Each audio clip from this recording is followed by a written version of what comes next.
Hello and welcome to Culver Field here in Talent, Oregon for the season opener Skyline Conference opener, rather, between the Henley Hornets and the Phoenix Pirates. Alongside Kevin Petrick, I'm Matt Bowling. Great to be with you today.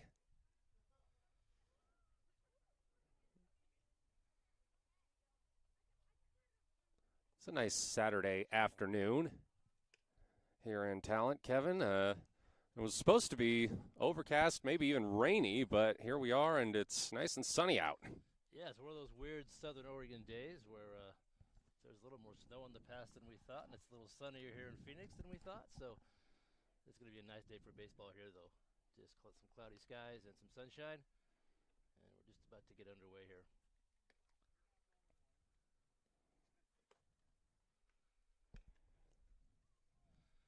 Kind of a nice change, Matt. We've been in the gym for 4 or 5 months. get a little sunlight. Absolutely. It's a nice change. Well, Henley comes in 5-3. They went to Crook County on Wednesday. They won the first game of a doubleheader, 15-12. Their second game was called due to darkness, with it being tied 2-2. Yeah, that game was called in the 4th inning, and to be counted as an official game, you need to play 5. So I know they're in discussions to try to maybe meet somewhere and finish that game if possible. It might be important in the rankings later on in the season, but yeah, that game officially does not count. So they got one up at Crook County, but we're still waiting on the other.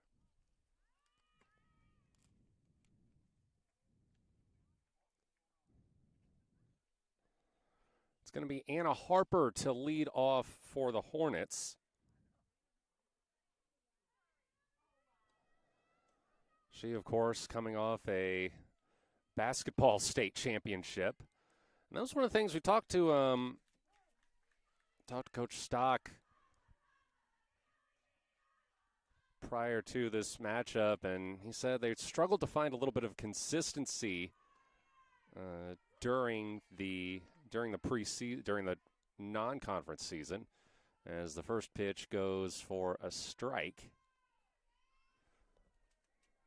Yeah, it takes a little bit of time when you play basketball to the very last day of the season, and then a third of your team isn't. Harper pops one into foul territory for strike 2. A third of your team's not at practice, so it takes a little bit longer to get the chemistry right, to get into baseball mode for some of the kids. Yeah, he said, not to make excuses, but even he was in basketball season for much of the first couple weeks of softball. As Harper sends one to the gap, it's bobbled, and Anna Harper will be aboard.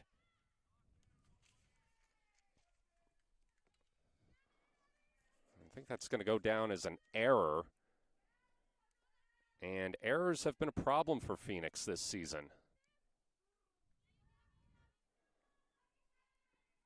As a team, they have 25 through their first 5 games, and that one makes it 26. Pitch in the dirt, or maybe they'll say that hit Samantha Moore. Yeah, I think it hit her, so that'll move Harper to second. 2 on, nobody out for the Hornets here in the top of the first inning. And it brings up Annie Campos, the other basketball superstar on this softball team, 4A Player of the Year. Squares up a bunt. Runners advance. She didn't get the bunt off, but 2 stolen bases for Henley.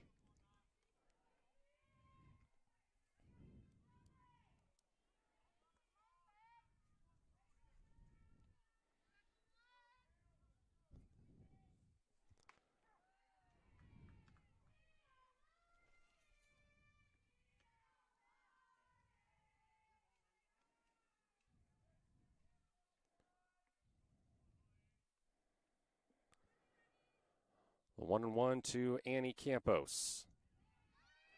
Gets away, and a run will score.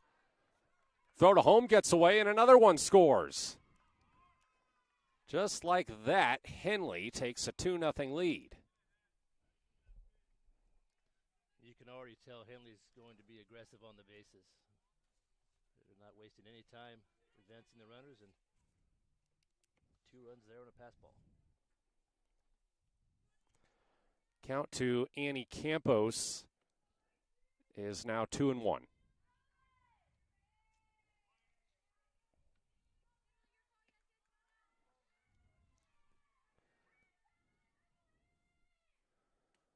That one called a strike on the edge of the zone.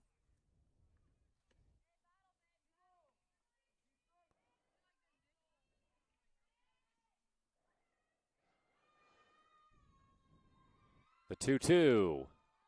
Upstairs, ball 3.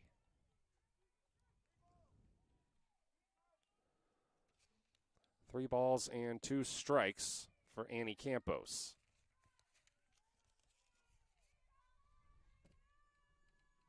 Nobody on, nobody out. Popped up towards center field, back toward the wall, and it comes down on the warning track. There was nobody around to catch it, and that is a stand-up double for Annie Campos. Annie's a very good hitter, and she continues her good hitting with that. Almost left the park, right up against the fence for a double. And Phoenix still looking for their first out. Brings up Belle Birch, catcher for this Henley team, 4-hole hitter. We'll get a substitute runner out there for Annie at second.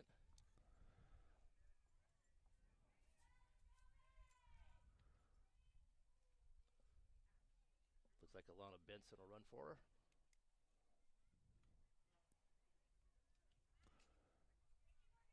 Umpire pausing to take note of it.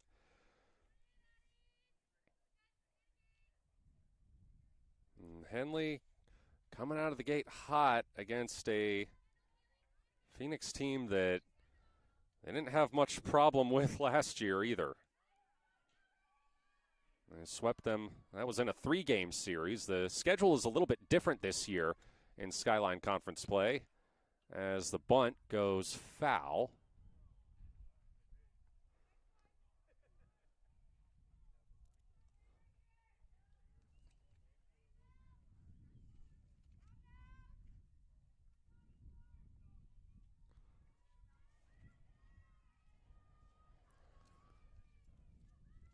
Oh, 1 to Birch.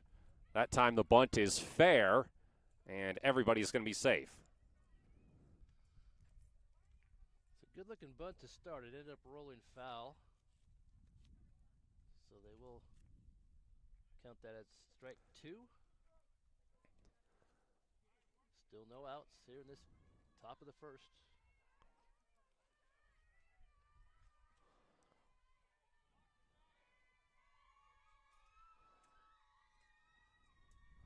The 0-2 upstairs. It's a ball.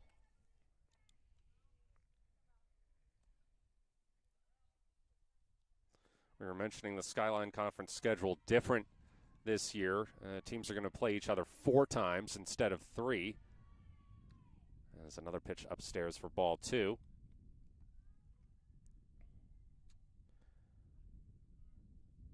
Last year, Henley in their 3-game series against Phoenix outscored them 41-0 as Birch sends it foul down the right field line. Yeah, if you remember, Henley went all the way to the title game last year. Had a terrific season. Finished runner-up.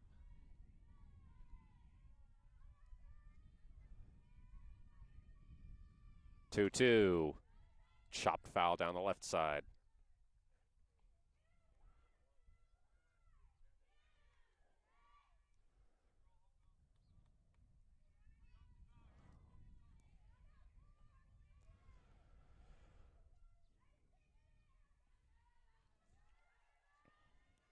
So this year teams playing each other 4 times in Skyline Conference play as Birch drives that one into center field. It's going to be a single. Runners at the corners with nobody out for Liliana Segura.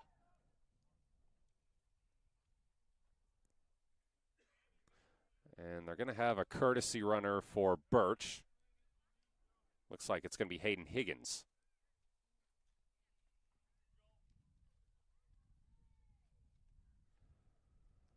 Henley on top 2-0 here in the first inning and looking to add to it. Game 2 of this doubleheader is scheduled for a 2 o'clock start. Phoenix will come to Henley on April 23rd and 25th.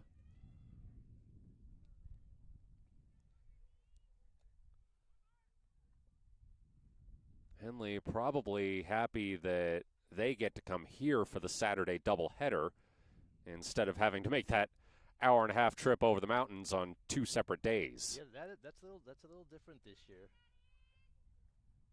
Take a couple days during the week and make the trip over the hill. I know Henley will be with Hidden Valley here in a couple weeks. First pitch upstairs. They steal second. And now they come home. And Annie Campo, or rather, Alana Benson is safe. Lana has good speed. And as soon as that throw went to second, she was on her way, and she made it easily to score the third run of the inning.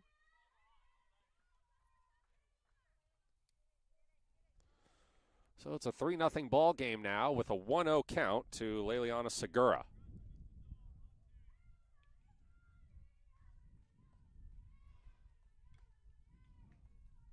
Tipped foul.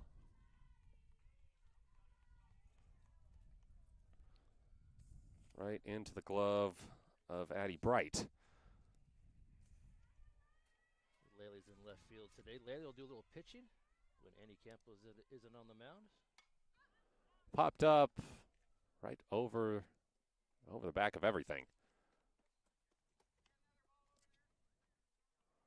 So 1-2 count.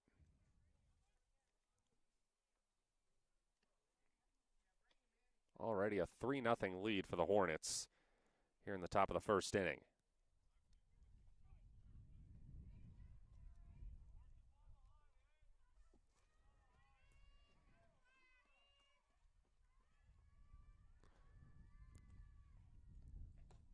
The 1-2.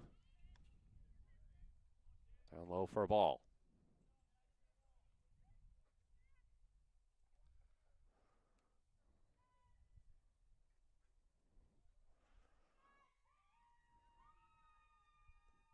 Two swung on, tipped foul.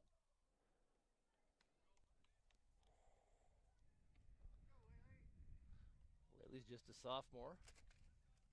She's got a lot of varsity experience.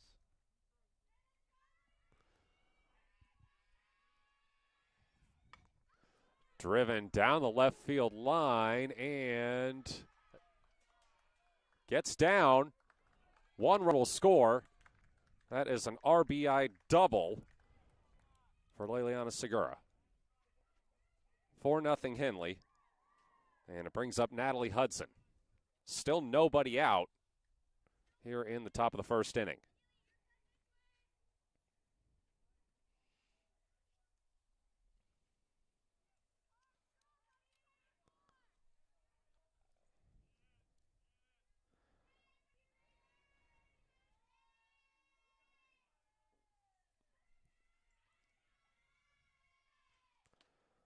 Bunt missed. It's a strike. Coach Doc at third base calling the signals. Trying to move the runner over here with a bunt, at least on that last pitch.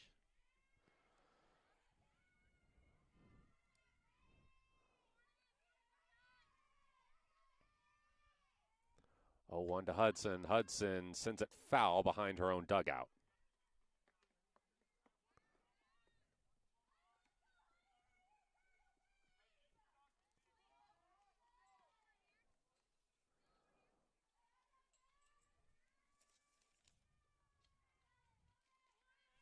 Phoenix with a good chance to record the first out of the inning here with an 0-2 count to Hudson. It's inside for a ball.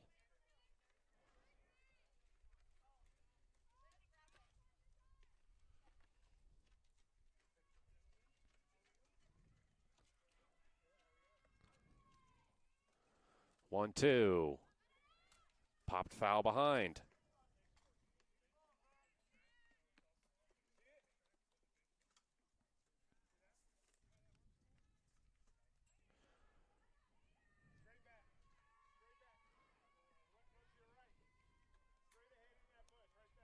One, two, outside. That one just missed.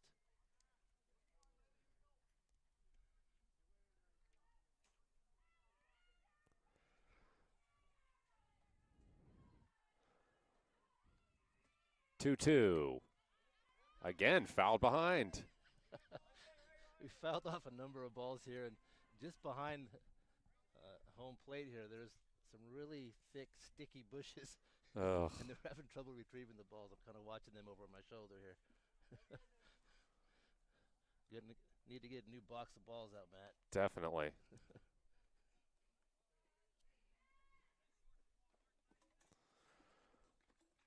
Yeah, during my days as a high school football manager back in North Carolina, we played on some fields where there was thick bushes and, creeks and things of that nature behind the goalposts. So a few field goals, I had the unenviable task of plunging into the thicket.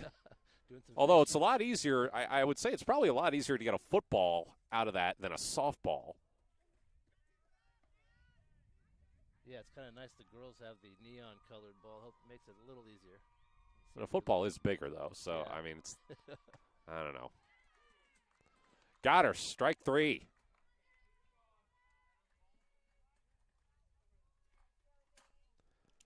Phoenix records the first out of this inning.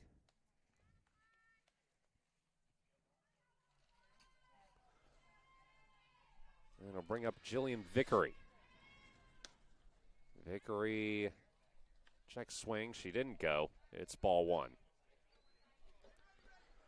Still a runner at second for Henley as they have a 4-0 lead.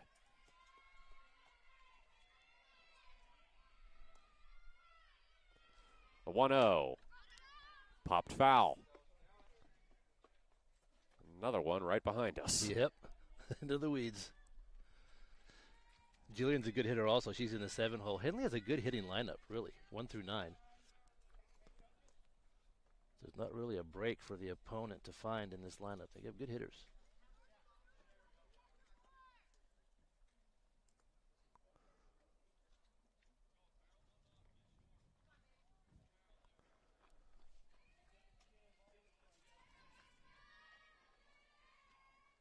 One. Driven through the gap, and this might score. The throw to home is not in time. Leliana Segura is safe. And it's 5-0 Henley. RBI double for Jillian Vickery. Brings up Gracie White. 8-hole hitter. So Henley, unless they somehow get into a double play here, will, at a minimum, bat through the full order this first inning.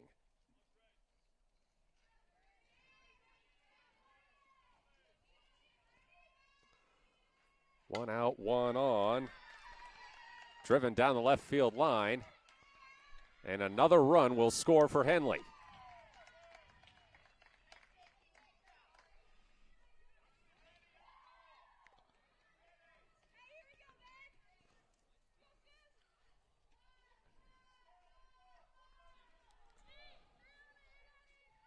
The hits just keep on coming.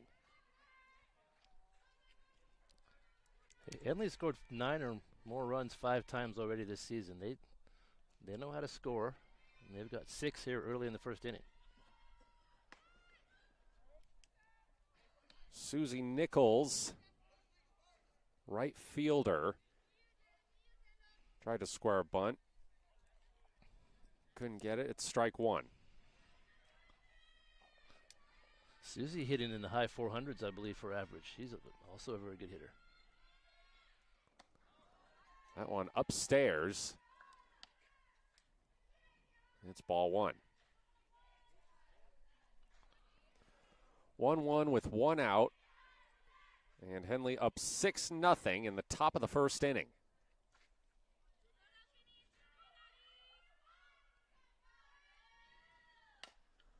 Nichols chops that one to third. They'll get her at first. Runner will advance to second. Susie moved the runner over. It was a good play at third. Good job of charging the ball and making a strong throw for the second out. So we're back to the top of the order with Anna Harper. Anna reached on an error earlier in the inning.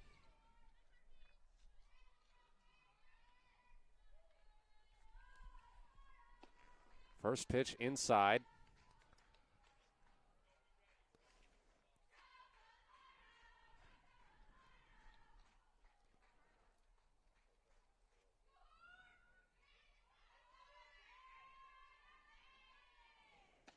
Swing and a miss. Anna plays center field. I've always been impressed, even last year, her ability to throw from anywhere on the field. She could pretty much throw a strike to home plate from anywhere in the park. She's really got a good arm, good range out there. That one right on the edge of the zone. Strike two. A few well-placed balls here from Destiny Christlieb, the Phoenix pitcher. She's making her fourth start of the season as Harper chops that one foul.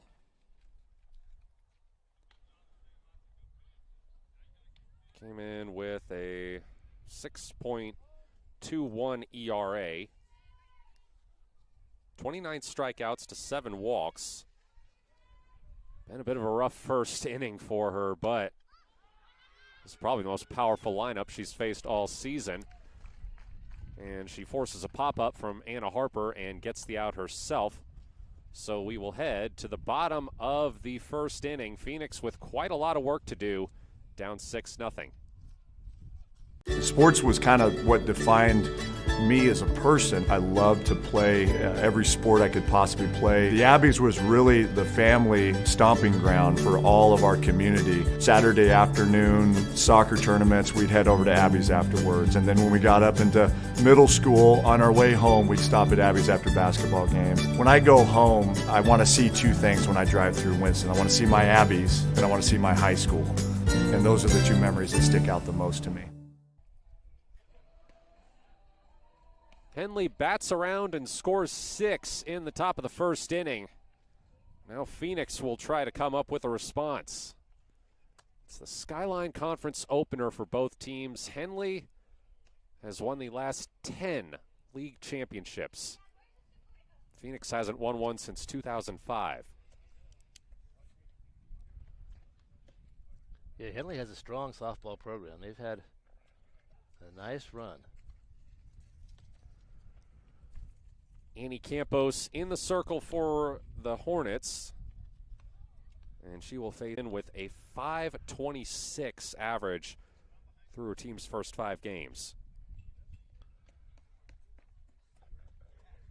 She throws a lot of innings. She's definitely the primary pitcher for Henley.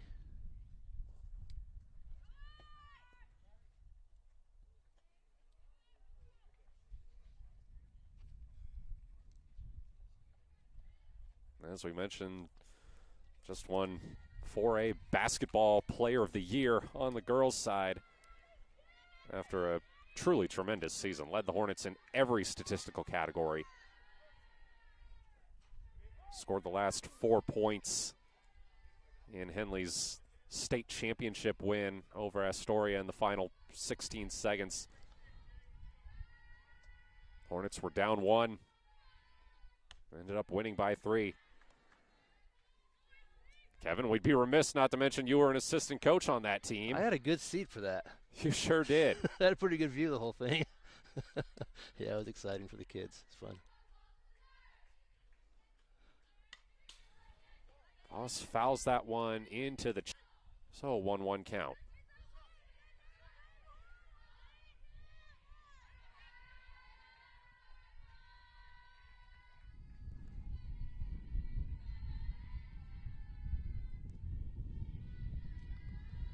wind picking up for the first time. You can kind of hear it.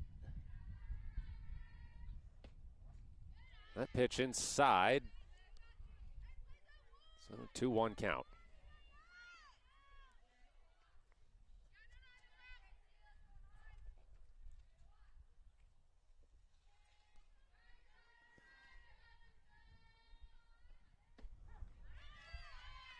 That one in for strike 2. And he has good velocity on her pitches, and it takes hitters a little bit just to catch up. She really throws a fastball and has very good control. Another foul into the chain link. Now Voss leads Phoenix with 10 hits, but she's third on the team with just 4 RBI. And a large part of that is because the bottom of the lineup, the folks that she would be driving in, has really struggled at the plate. Swung on and missed, strike 3. Annie Campos strikes out the leadoff hitter, and it brings up Keely Woodside. You mentioned the bottom of the order had struggled. 7, 8, and 9 hitters on this team, at least as presented in the lineup today, are hitting 067, 214, and 143. So it's tough to get RBIs when your teammates aren't able to get on base. Right, you got to fill the bases, for sure.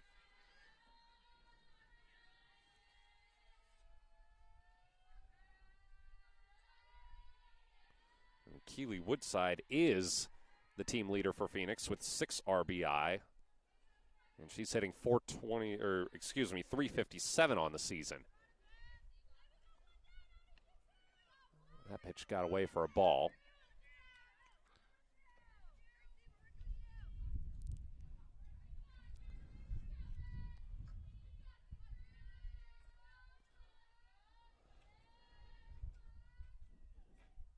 One.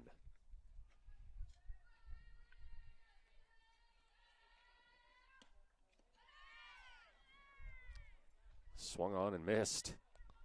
Popped out of the glove of Belle Birch, but it doesn't really matter. It's a strike either way. Nobody on base. That was a good pitch right at the hands, just over the inside part of the plate. Hard to get a hold of those.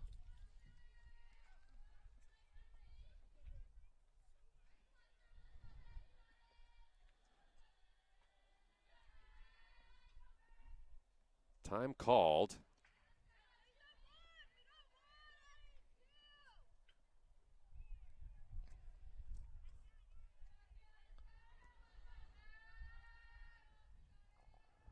One, 2. Swing and a miss, strike 3. Back-to-back strikeouts for Annie Campos to open the game in the circle.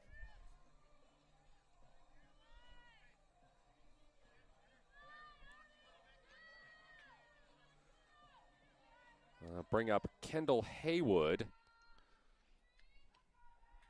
First base comes in with a .250 batting average.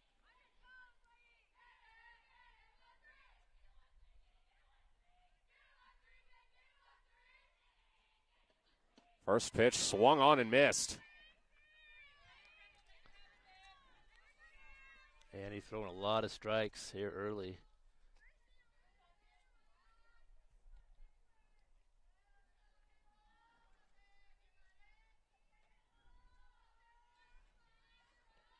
Oh, 1, another big swing and a miss.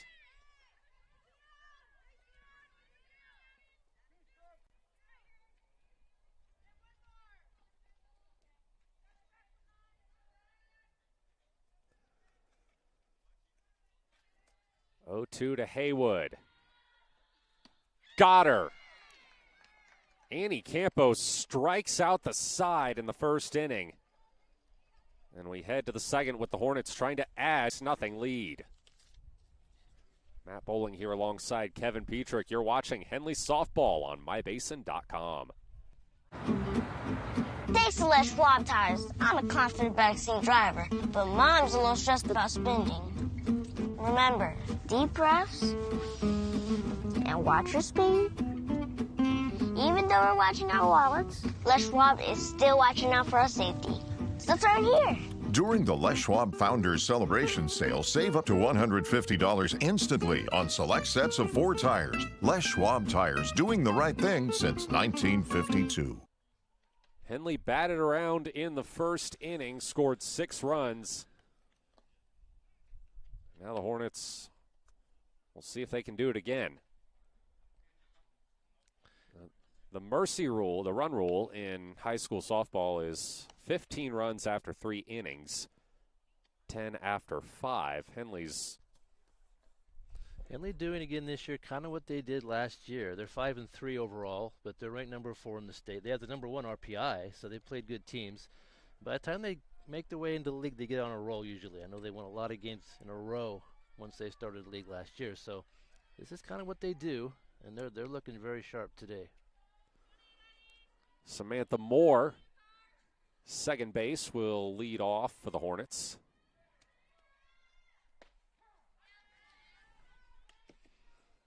Takes the first pitch for a strike. Moore was hit by a pitch back in the first inning.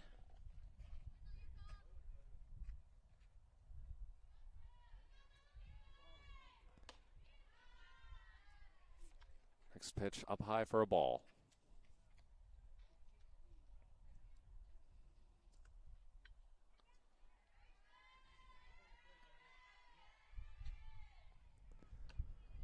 One and one is outside.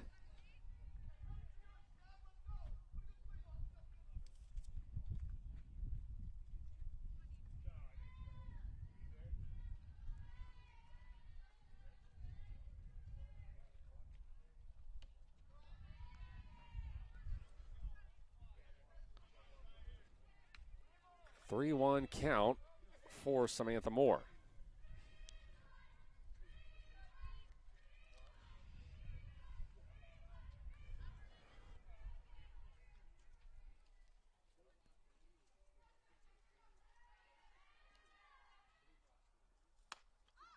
Popped up toward the circle and caught for the out. Yeah, Kevin, you mentioned Henley had a big winning streak last year. That was a 17-game winning streak after going 5-3 in non-league play. It started with that 3-game sweep of Phoenix when they outscored them 41-0. Yeah, so they're right where they're at last year, almost exactly, yeah. Annie Campos drives one through the legs of the shortstop, and she's aboard safely.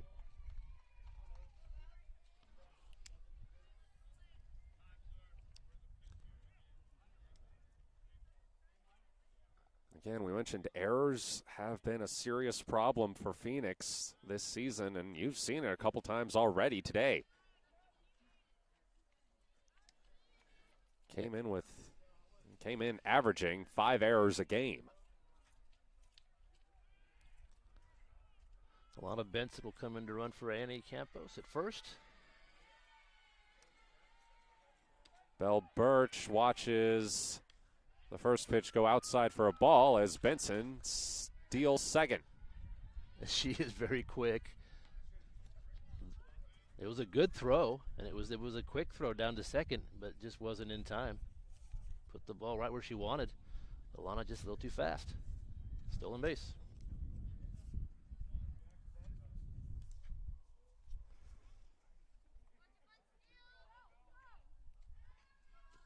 That 17-game win streak we mentioned last year took them all the way to the state championship game.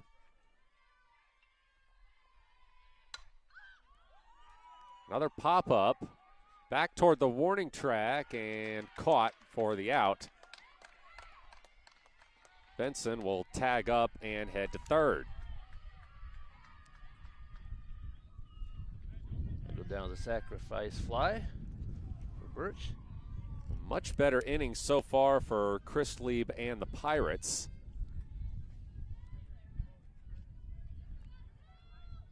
Leliana Segura will try to drive Benson in. Lily with a double in her last at bat.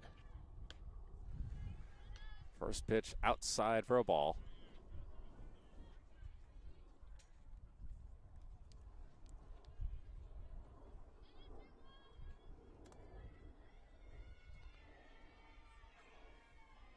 One 0. Popped up behind the Henley dugout. This is my first time here at these fields. It's a nice facility. Field's in great shape. You got some mountains in the background. Yeah, nice view. You yeah. can see it on our stream. Very nice.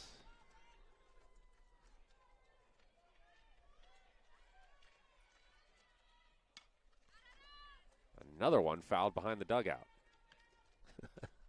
Count goes to 1-2.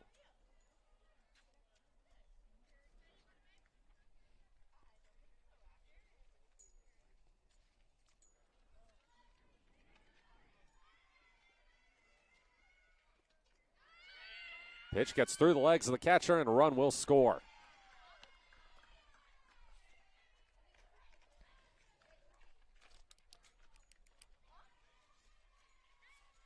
(7-0) Henley here in the top of the second inning.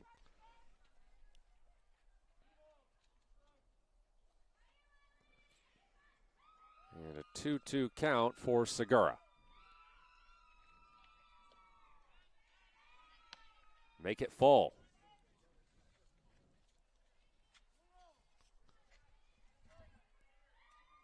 First full count we've seen this afternoon.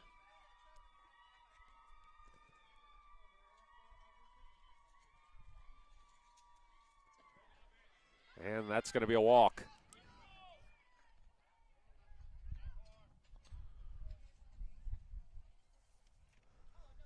A 2-out walk issued by Dakota Christlieb. And it brings up Natalie Hudson.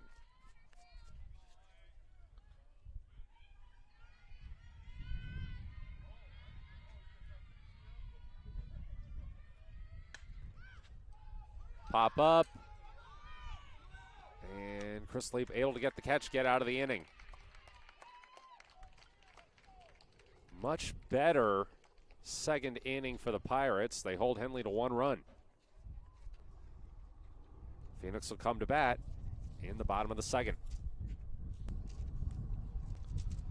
Not corporate. At Clown Falls Subaru, we built our business on that simple promise. Well, that and some of the best people you're ever going to meet. Hi, I'm Rob Cedar, General Manager at Clown Falls Subaru. Our 62 employees make it easy for us to live up to our comfortable, not corporate philosophy. Friendly faces, easy answers, straight talk, fairness, and exceptional service. These are the things you expect. These are the things that all of our people deliver. Our management team, sales pros, certified service and body shop techs, lot attendants, and detail experts are all 100% focused on you. Local people putting their friends and neighbors first. At Clown Falls Subaru, that's the only way we do business. It's comfortable, not corporate. Our team members also spend hundreds of hours each year supporting local charities and events through the Subaru Love Promise. That's the kind of people they are. We're very proud of them. They're your friends, they're your neighbors, they're glad to know you, and they want you to be glad to know them too. I'm Rob, and this is what makes us comfortable, not corporate.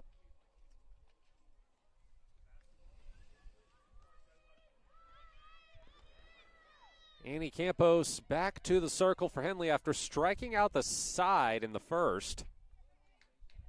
She'll face the Phoenix pitcher, Dakota Christlieb.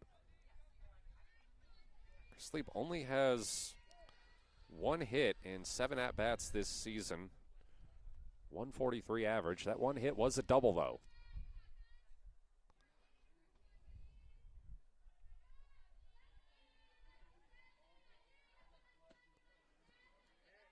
That was the first one low for a ball. Campos struck out the side in the first. This is her 4th hitter she's seen.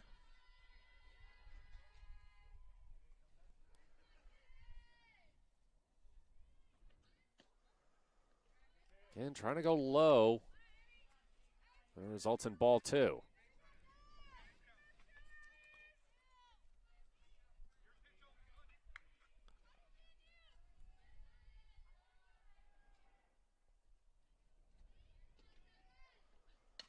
2-0 sent foul behind the Phoenix dugout and through the tree branches.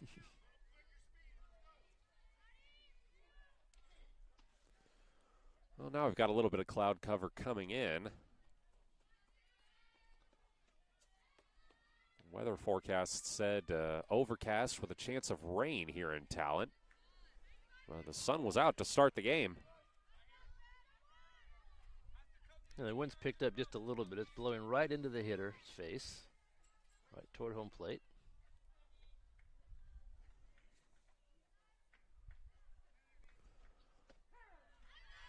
(3-1) to Chrisley.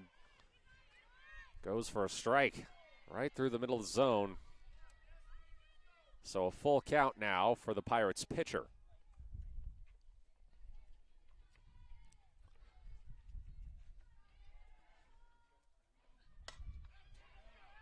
Driven to third, gets through, and Chrisley has her second hit of the season.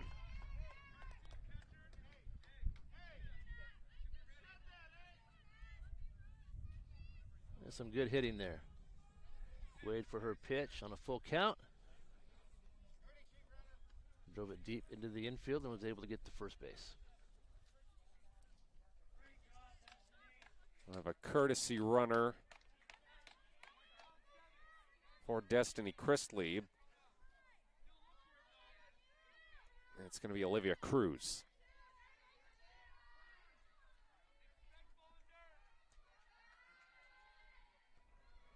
So 1 on, nobody out for Phoenix. They trail 7-0 here in the bottom of the second. A pitch driven foul behind the Henley dugout by Carson Gallegos. Hitting .222 on the season with 5 RBI.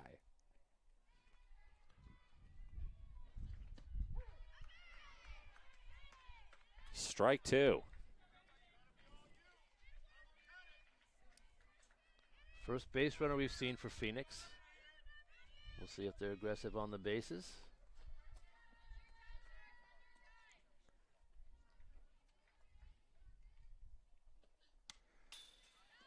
Sent foul into the chain link.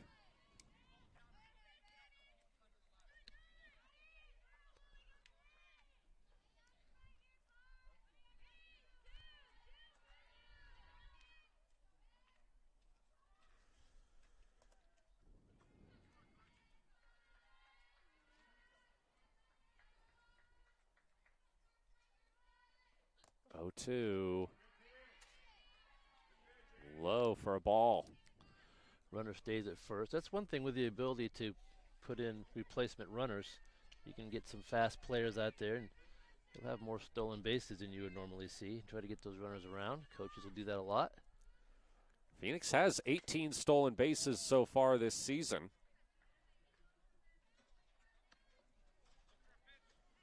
Cruz doesn't have any, though.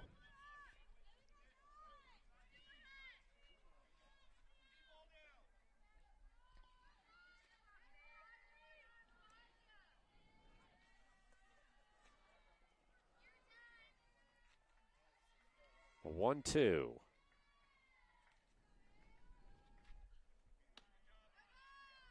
That one probably a little higher than Campos wanted it.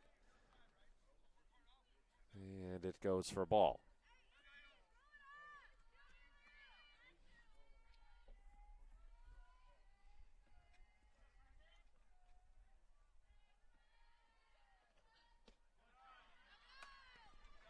That one, another low ball, and the count is full. It's a good stop by the catcher, Birch. Keeping that runner at first. Swing and miss, strike 3. Campos' 4th strikeout. The first out of this inning.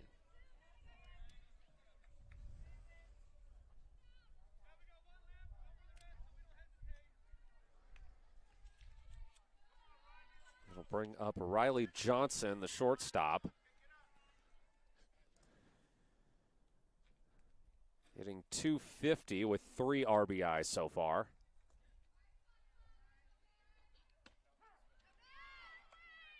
Looks at strike one. It's a good pitch.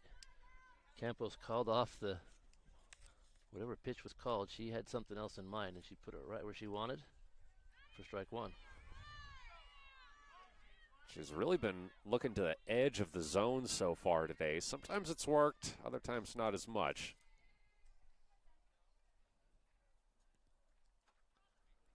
Johnson calls time.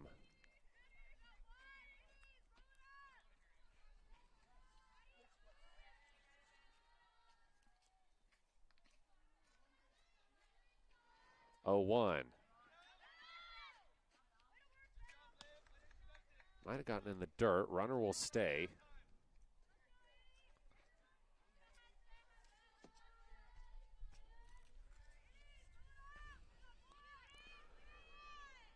Well, if you're just joining us, Henley batted around, scored 6 runs in the first inning. They were held to 1 in the second. Annie Campos struck out the side in the first. She's allowed 1 base runner here in the second. And now has a 1-2 count on Riley Johnson with 1 out. Fouled down the first baseline.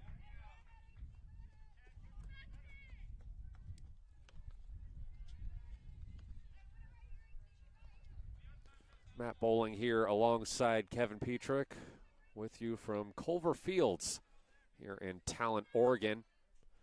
Henley baseball is also going on right now, facing Phoenix, just across the gravel lot here at Culver Fields. That game is also available for streaming on mybasin.com. It's on the radio also on 104.3 and 960 Sports as Campos strikes out Johnson. It's kind of a neat way to watch games. Henley has a similar setup where the fields are close by. They schedule games at the same time. You can walk back and forth, watch a little bit of each one if you want.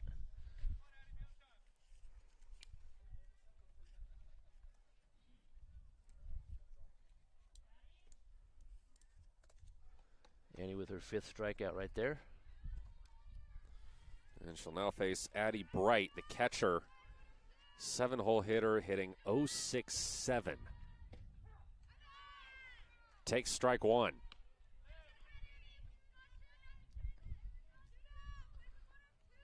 Henley runners wasting no time advancing, trying to steal bases. Phoenix, not so much.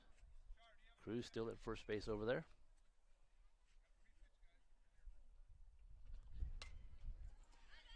Foul behind the Henley dugout, and that's going to take a roll into the bushes.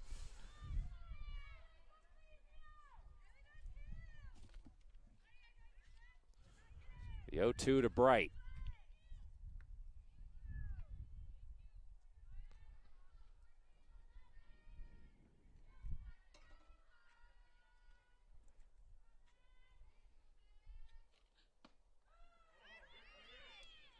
Bit too far inside.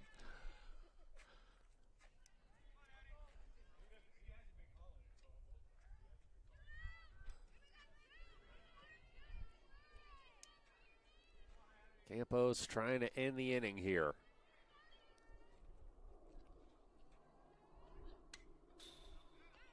Sent into the chain link. That one almost snuck over. Would have come down right near us. I didn't bring my mitt, so. Neither did I. I'd be in trouble.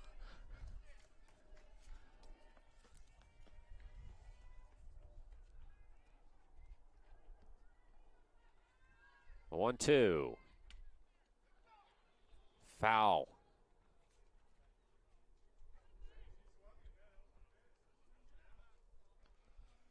The ball stayed in fair play, but I think it may have hit the plate or bounced foul when it came off the bat. They were kind of talking about it out there. The Henley players came off the field. They thought it was out number 3. Addie Bright is in some discomfort. I think, yeah, that ball did bounce off her. Yeah, Coach Doc is asking about the ruling here.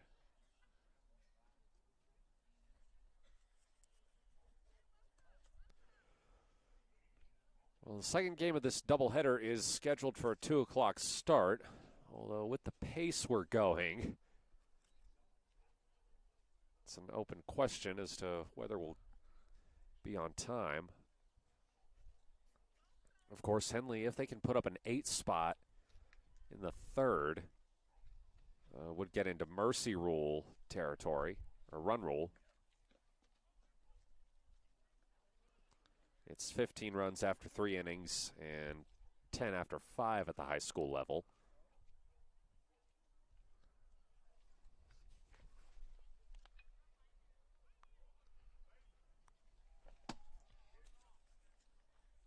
Addie Bright is still down.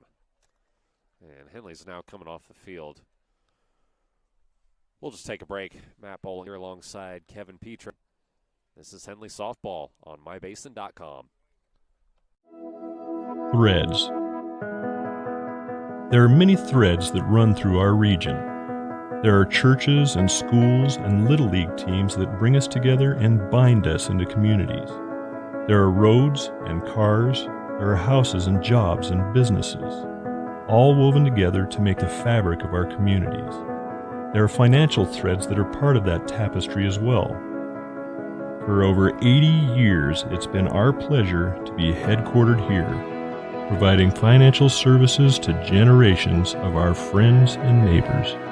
From that first savings account, to retirement planning, and all of the cars and houses and groceries in between, we keep your money local, investing it back into our communities, adding more threads to the fabric to make our communities stronger. Pacific Crest Federal Credit Union. Find your path.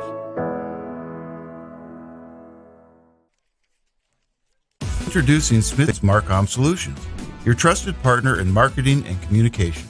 We specialize in crafting compelling campaigns, eye-catching graphics, and impactful branding materials. Smith Bates is like working with dependable friends. They always help us build our professional image. Through the innovative strategies that the team at Smith Bates suggested, we've been able to give the brand at Calor the boost that it desperately needed.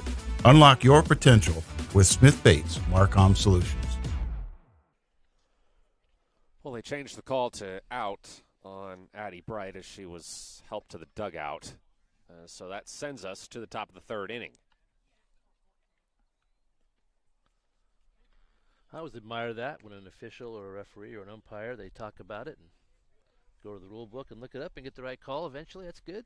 Nothing wrong with taking a second look. And that ball was in fair play and rolled to the first baseman. So she stepped on the bag, and that was out number 3.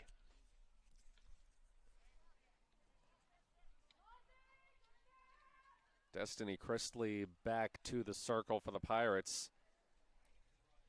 They should have much better second inning. Only 5 hitters went to the plate for Henley in that second inning after scoring 6 in the first.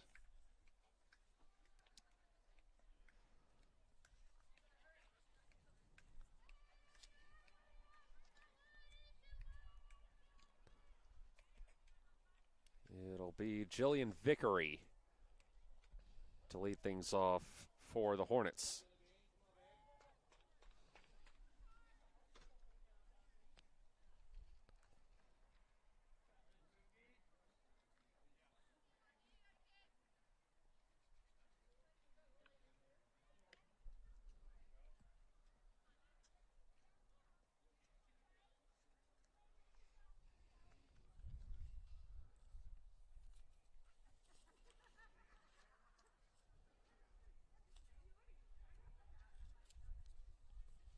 And the umpire just now making his way to home plate. Take a little break there. Yeah, we have been going close to an hour here.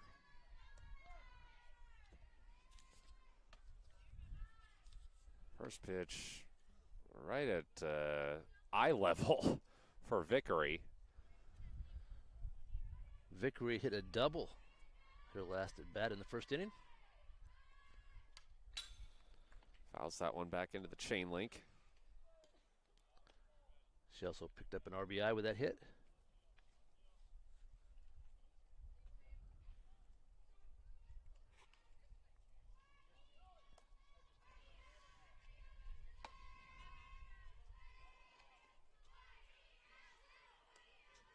2-1 the count to Vickery.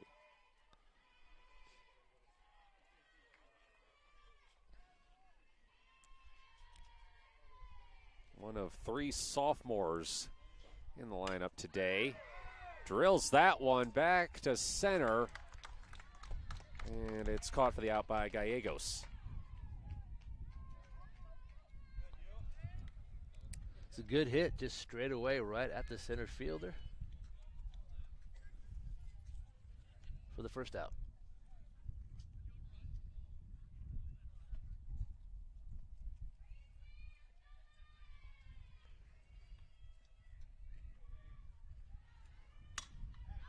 Another one right to center, but Gallegos can't catch it that time. So Gracie White is safe at first for Henley. Gracie with a single in her first at bat. And she picked up an RBI as well in the first inning. And now she's on at first base.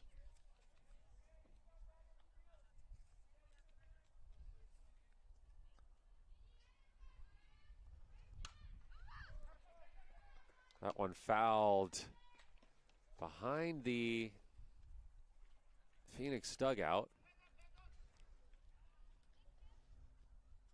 Guy tried to make a bare hand, one hand. It couldn't quite get it.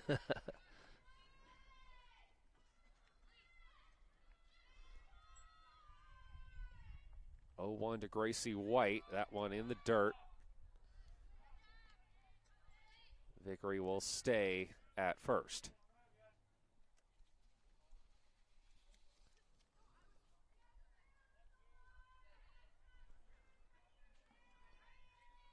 White, one of the other 3 sophomores in the lineup, fouls that one into the dirt. Susie Nichols last time up, she hit a sacrifice fly, moved the runner over in the first. This is her second trip to the plate.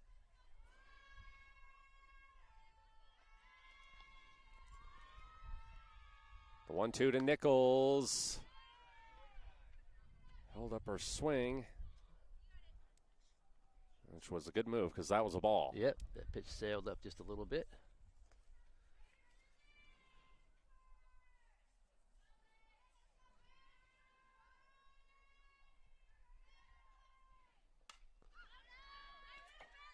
Fouled into the tree.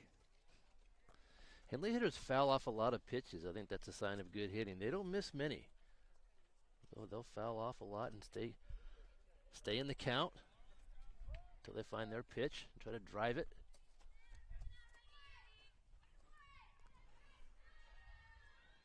Two. Hit well to right, and that one is caught. Nice catch at the warning track. That ball was hit deep, as deep as you could get here. A nice grab out there. Julie Johnson, the right fielder, tracking that one down. So we're back to the top of the order for Henley. With 2 out and 1 on, it'll be Anna Harper. And is 0 for 1 with a pop out, and she reached on an error back in the first. Drills that one right to second, and they get her at first. Inning over.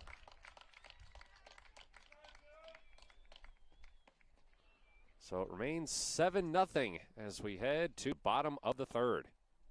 Matt Bowling here alongside Kevin Petrick. This is Henley Softball on mybasin.com. Wait, all I do is wait. So lonely, I just sigh and moan. Seems like I've been waiting forever, wondering if you're coming home. I just saw your face, I know you're coming home. I swear there is no place that feels as good as home.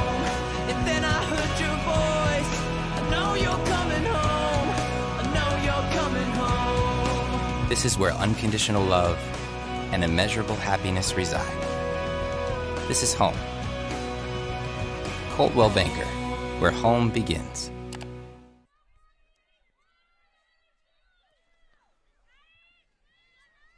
Well, Henley scored 6 in the first, 1 in the second, and none in the third. So Phoenix remains down 7-0 as they come to bat.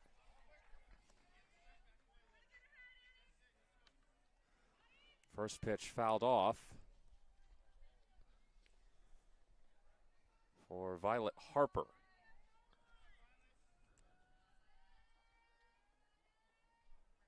Hitting .214 on the season with 3 RBI. Takes ball 1.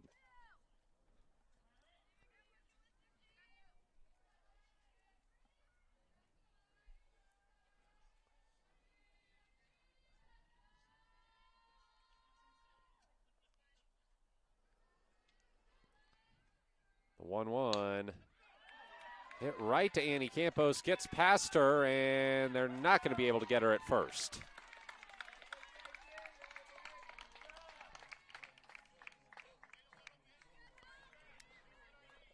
Phoenix gets the leadoff hitter on base for the second straight inning.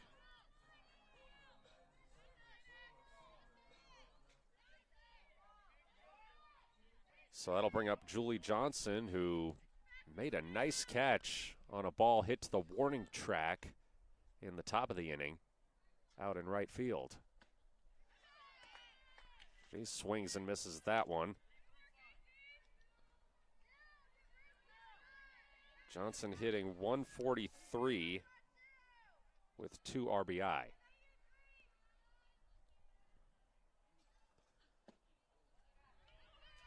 And she looks at a ball.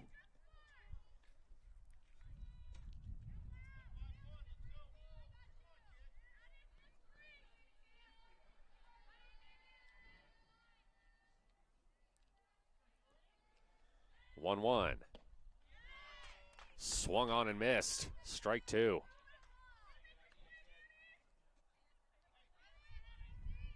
Birch making that throw down to first. Keep that runner honest over there.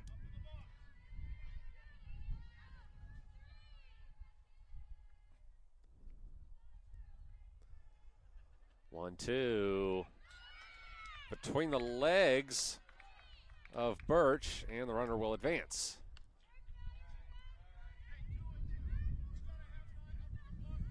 Phoenix with their first runner in scoring position of the afternoon. Nobody out here in the third.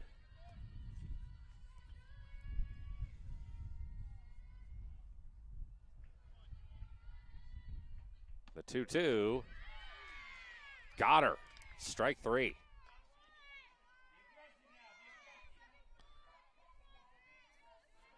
Campos' 6th strikeout. As she makes her way through the entire order, we're back to the leadoff hitter for Phoenix. And it is Jaden Voss. Fouls the first pitch into the chain link.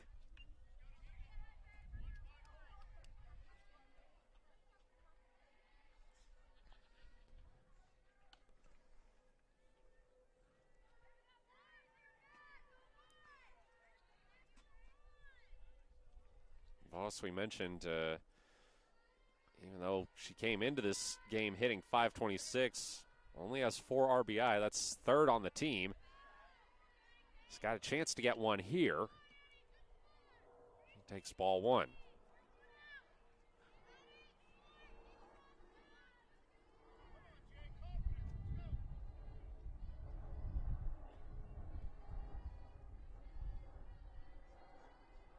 The 1-1. Top corner of the zone, strike 2.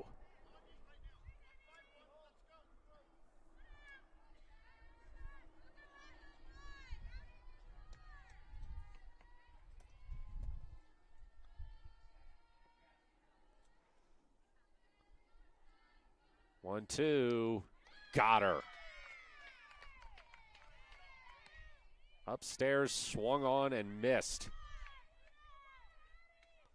Strikeout number 7 for Campos.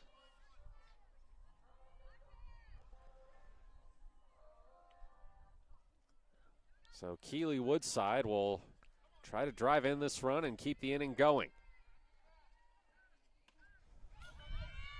First pitch goes above her head. She has to duck out of the way, and the runner's on third.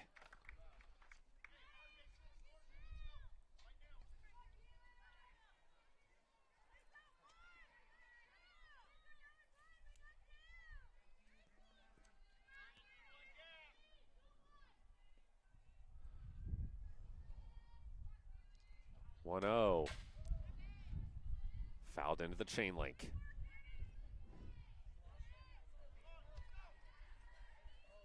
Phoenix only with 2 base runners so far in this game. They have one on third right now.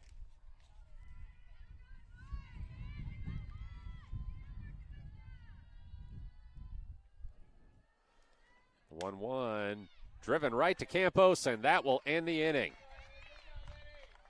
Henley lets a runner get to third, but nothing comes of it, and we head to the 4th with the Hornets up 7-0. Matt Bowling here alongside Kevin Petrick.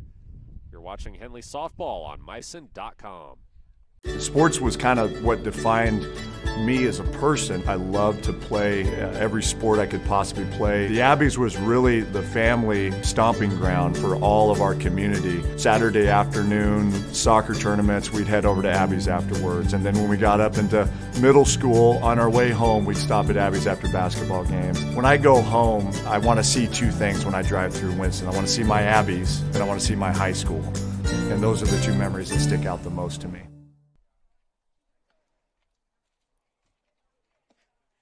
7-0 lead for Henley as we enter the 4th inning here in Phoenix.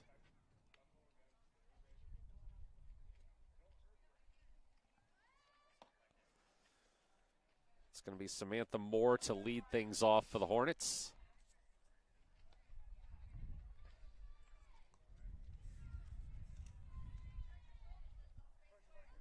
Moore was hit by a pitch in the first, and she popped out in the second. This is her 3rd trip to the plate.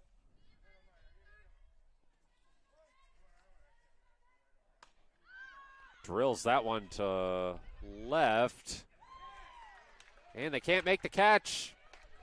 Moore to second, and they're going to hold her up there.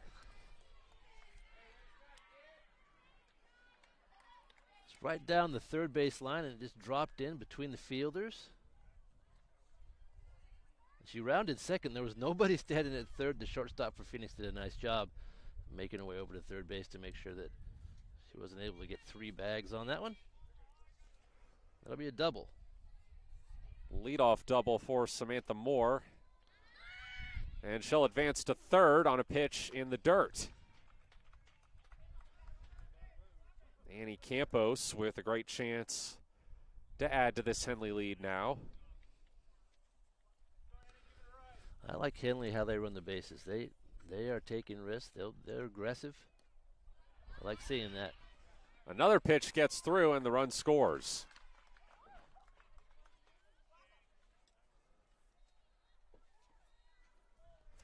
So an RBI off the table for Annie Campos, but I don't think she minds. Take the run.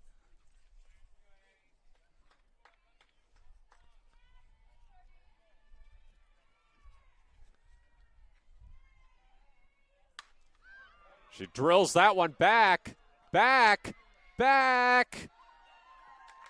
Out of here. Well, she said, fine, I'll just hit a home run. She does get her RBI after all. I guess so, Matt.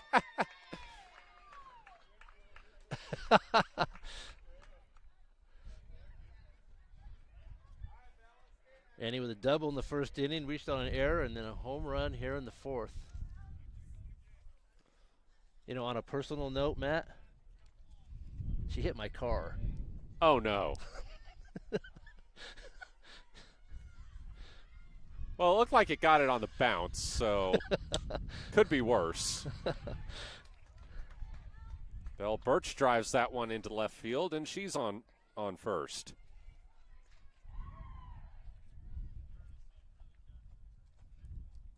We'll have to see if Annie knows anybody that does good body work. Putting a dent in the car out there.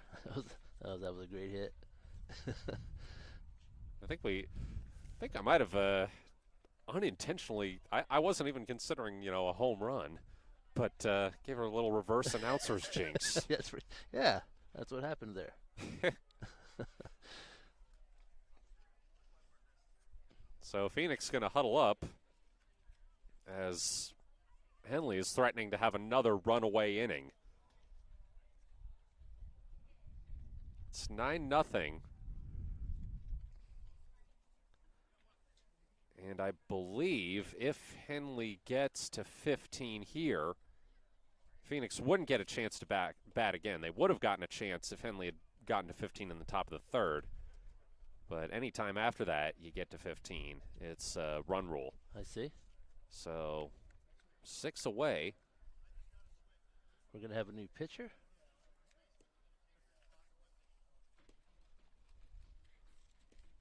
Seems like it. So we'll step aside while they get that sorted out. Bowling here alongside Kevin Petrick.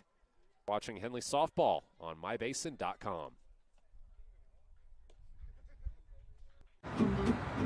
Thanks to Les Schwab tires, I'm a confident backseat driver, but Mom's a little stressed about spending. Remember, deep breaths and watch your speed. Even though we're watching our wallets, Les Schwab is still watching out for our safety. So it's right here. During the Les Schwab Founders Celebration Sale, save up to $150 instantly on select sets of 4 tires. Les Schwab tires, doing the right thing since 1952. Kendall Haywood now pitching for Phoenix. This will be her 3rd appearance of the season. Her ERA is an even 8. And she's thrown 3 strikeouts and walked 7 in 7 total innings.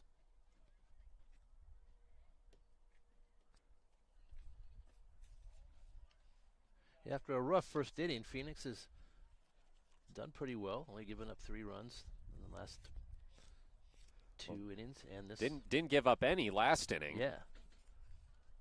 But now Henley is threatening to put up another big number.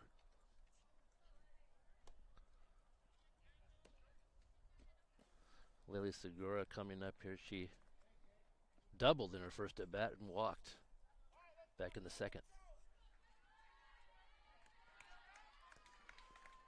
Runner on first, nobody out.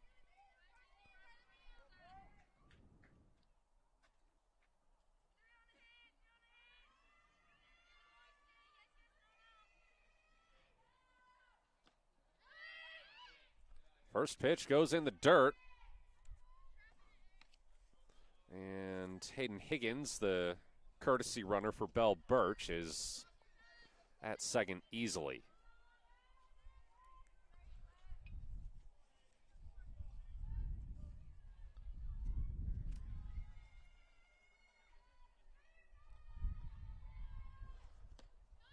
Another one low and outside. Addie Bright is able to make the stop.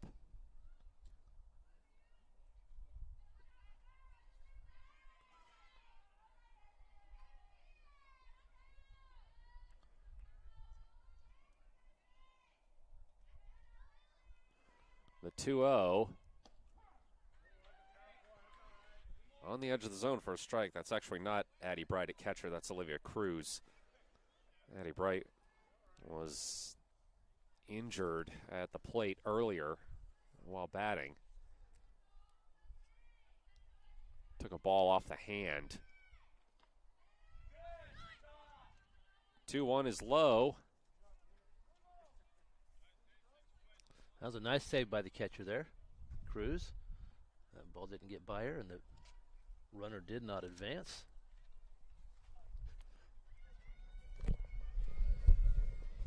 Three-1. Low in the dirt, swung on, missed. Or, yeah, that's a strike. Scoreboard was a little slow to update there.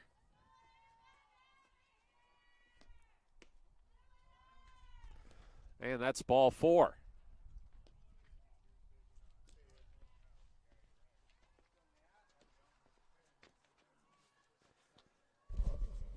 So now 2 on and nobody out for Natalie Hudson.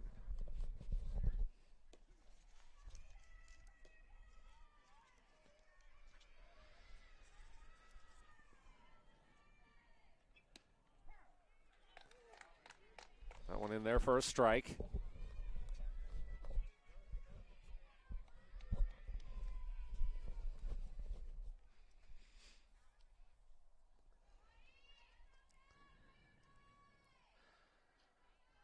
One to Natalie Hudson. In the dirt, runners advance.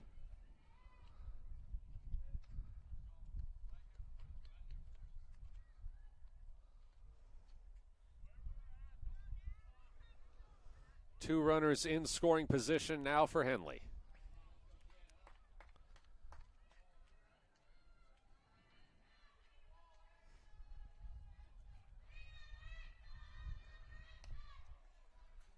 That one chopped foul.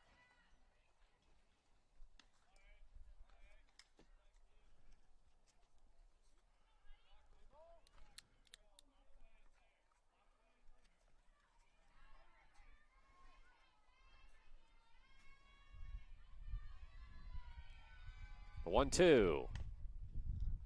Again, sent foul down the third baseline.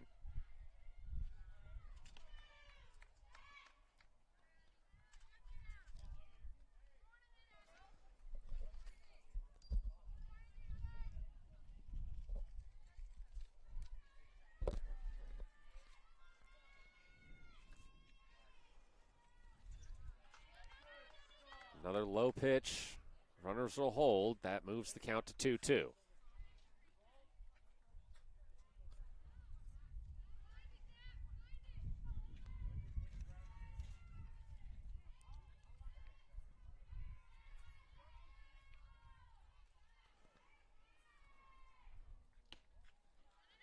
That one upstairs, and the count is full.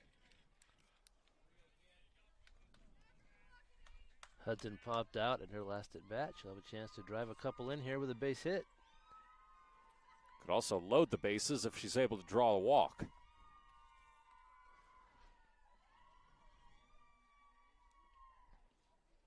And she does, as that pitch goes into the dirt.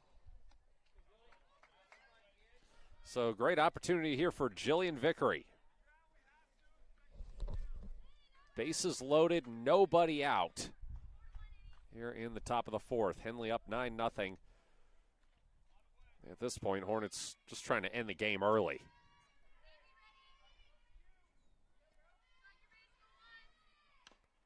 Swings at the first pitch, and it's chopped in the dirt. Vickery doubled back in the first, and then popped out in the third. She's 1 for 2. It's her first time facing Haywood in the circle.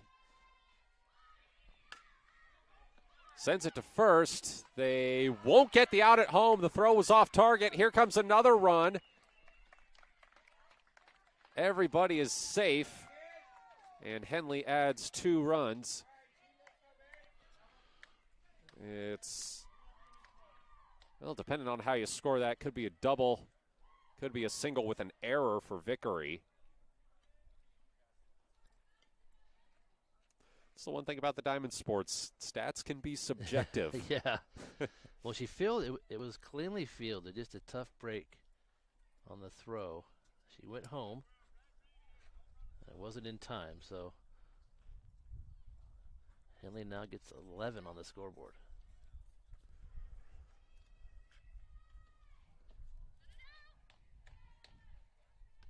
Gracie White takes ball 1. White singled in that first inning for Henley, and she reached on an error in the third.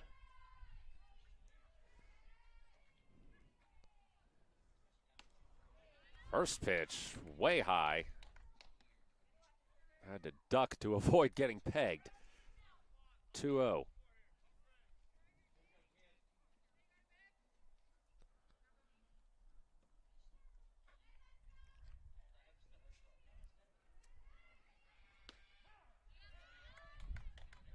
And she takes strike one. 2-1, 2 on, nobody out for Gracie White.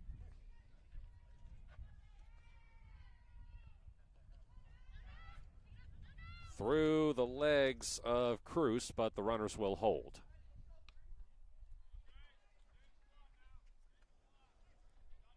Three-one count for White.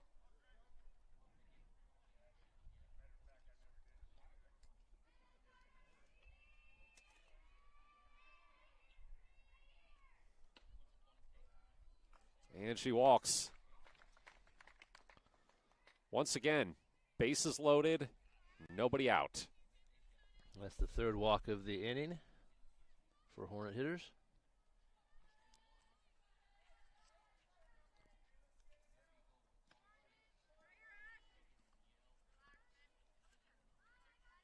Looks like we're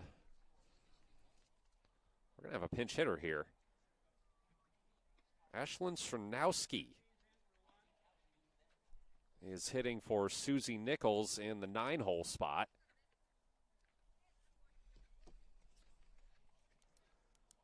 So Brian Stock definitely at the point where he feels comfortable going to his bench, letting them get some at-bats.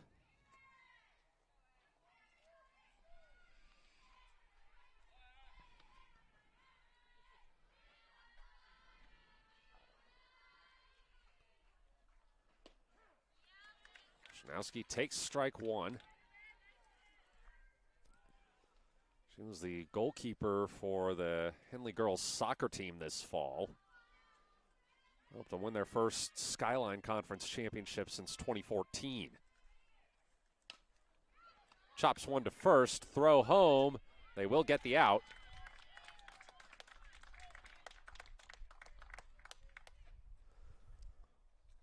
Well, we're back to the top of the order with the bases loaded.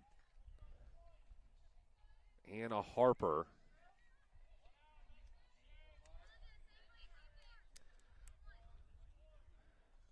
The grand slam would end the game. Anna can hit home runs. She hit one at Henley against Marshfield earlier this season.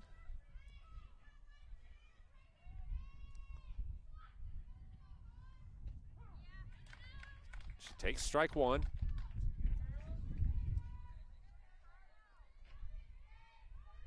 Anna 0 for 2 today. She did reach base on an error back in the first.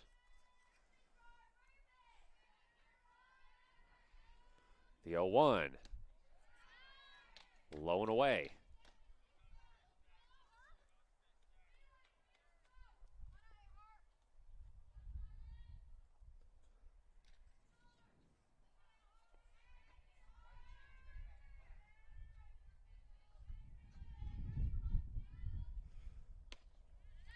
That one well outside, ball two.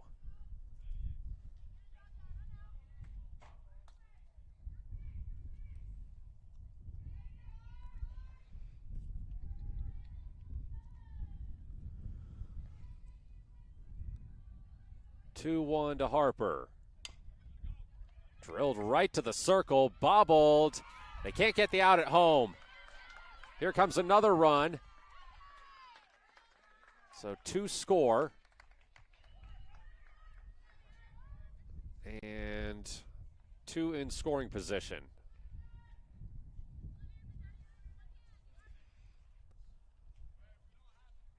So Hornets 2 runs away from a walk-off run rule. Ball through the gap here for Samantha Moore should do it.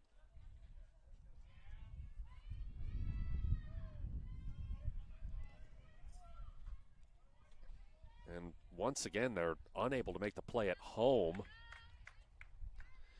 And it's happened a few times. They've just having trouble executing that play at the plate. Trying to get the force at the plate.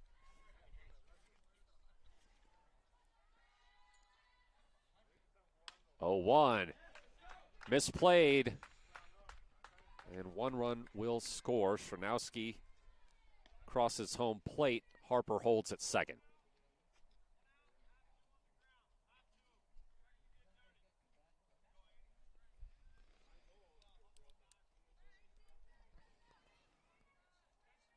So Annie Campos with 1 out, runners on first and second. Chance to end the game via run rule here. Coming off that home run and her last time up. Yeah, that was in this inning. She's hitting for the second time here in the 4th.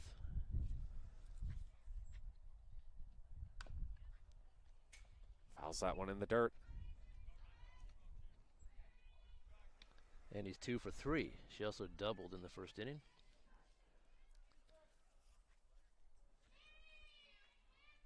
So this is the second inning that Henley's batted around.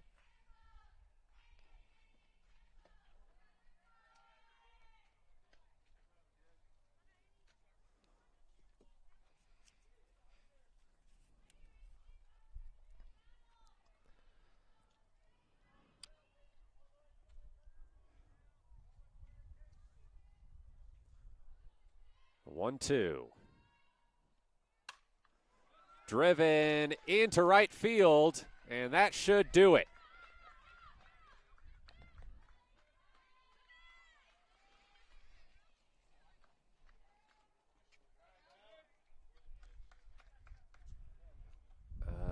Well, they're not leaving the field.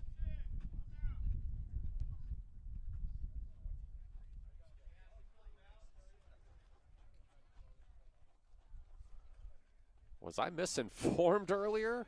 Well, the home team may get to hit. They may get to finish their half of the inning, and if it's still 15, then it would be over.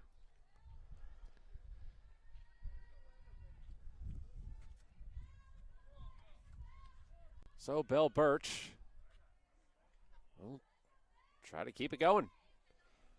Runners on the corners, 1 out. Campos picks up her 3rd hit of the game there, and I think Alana Benton is back in to run for her at first.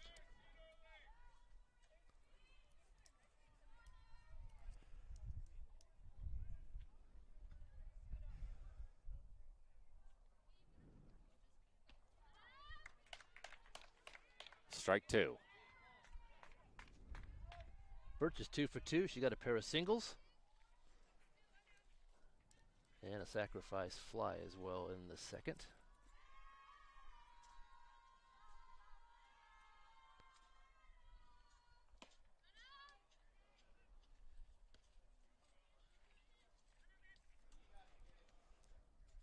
Birch takes ball 1.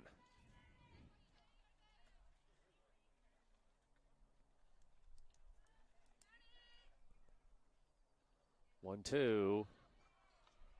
I think that one might have hit her. Yep. So the bases are loaded again. Liliana Segura. Segura doubled in the first inning, then she's drawn 2 walks since that time.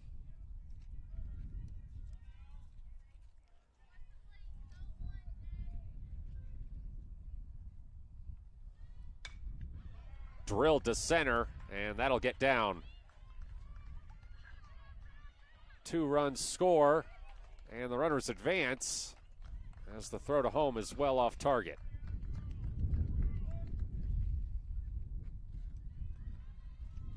Segura picks up RBIs 2 and 3 for the game. Brings up Natalie Hudson. Hudson also walked earlier in the inning.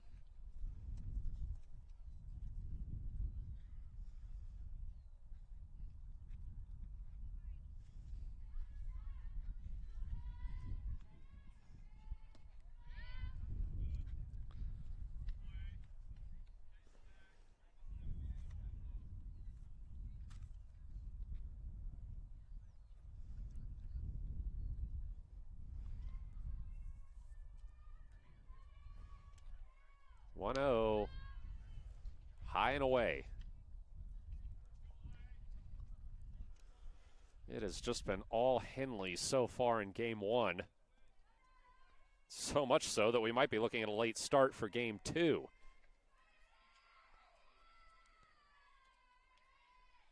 Scoring runs like this tend to prolong the game. Yeah.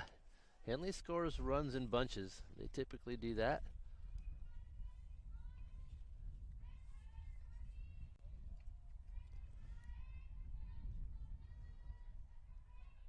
Two one. Low for a ball.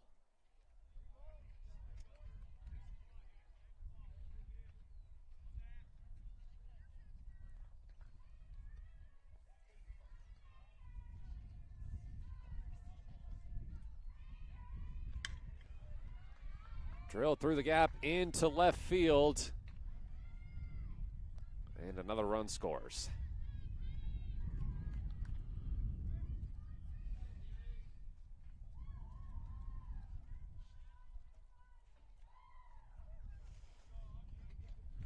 And this is the 15th batter of the inning for Henley.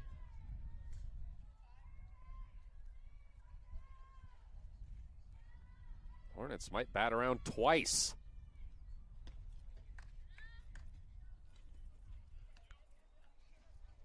Jillian Vickery takes ball one inside. Vickery 1 for 3. She doubled in the first. Sent to first. That'll be one out, but another run will score. She also with 3 RBIs on the day.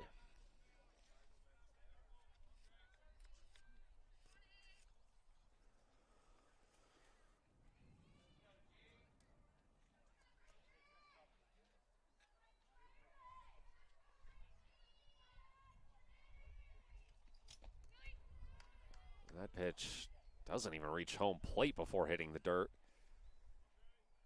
Runner holds at second, though. White with a single and a walk.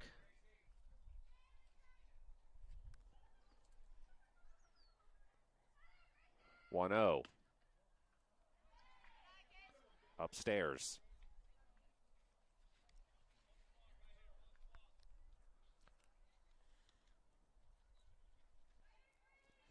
"19 runs is the most that Henley has scored so far this season. They only hit that mark once last season. That was a 22-4 win over Klamath Union. 3-0 count for Gracie White.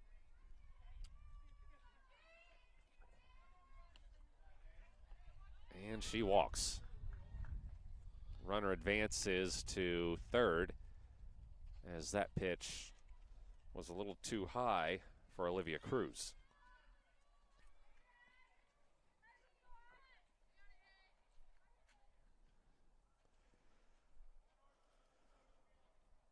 Two on, runners at the corners, and 2 out for Ashlyn Stronowski. Ashland hit into a fielder's choice earlier in the inning.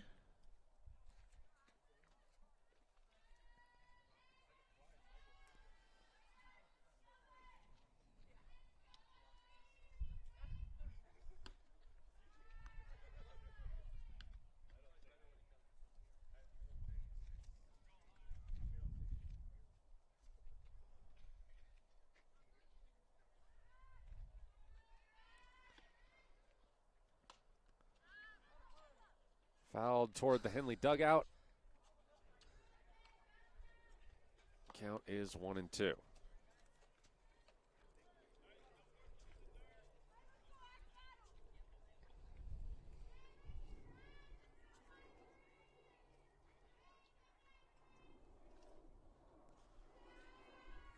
The 1-2 in the dirt.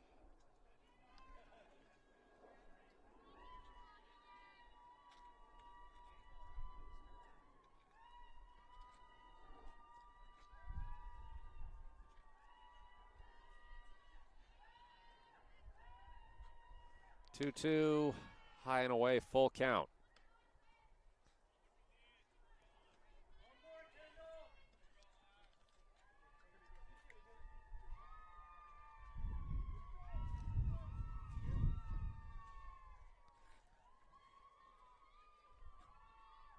Full count for Stronowski, and she walks.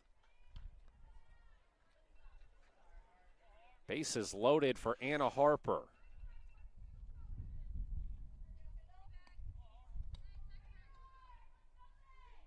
Anna's still looking for her first hit today. This is her 5th at bat.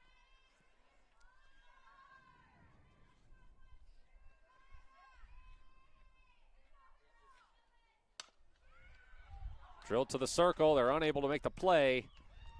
Everybody is safe. It's an RBI for Anna Harper and a 20-0 lead for Henley.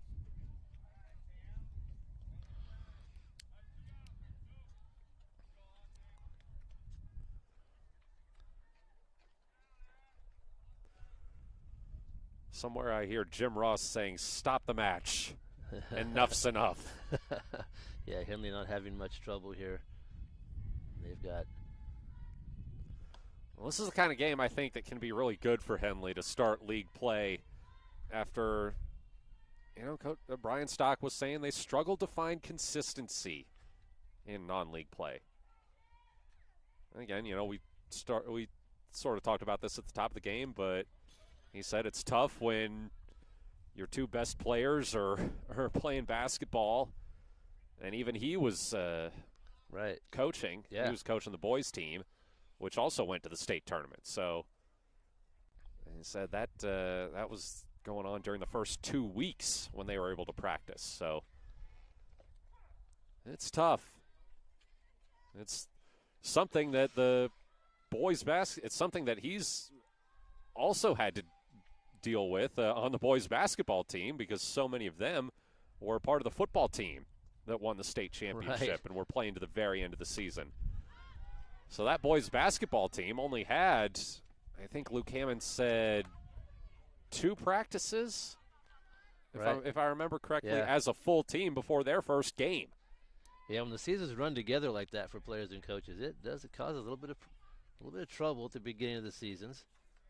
It takes a while to get in the groove. I think Henley's found it here today, hitting very well as a team. Phoenix was unable to make the catch in foul territory, so Samantha Moore stays alive, and now she's got a full count.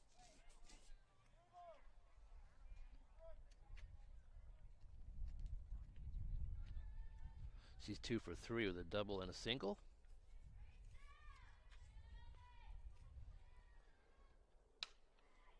Driven down the third baseline, foul.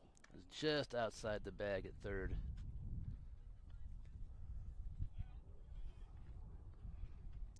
And did she lead off this inning? She did. This is her third so at bat. Henley has batted around twice. Yeah, this is her third at bat here in the 4th. My goodness. And she walks. Bases loaded walk makes it 21-0.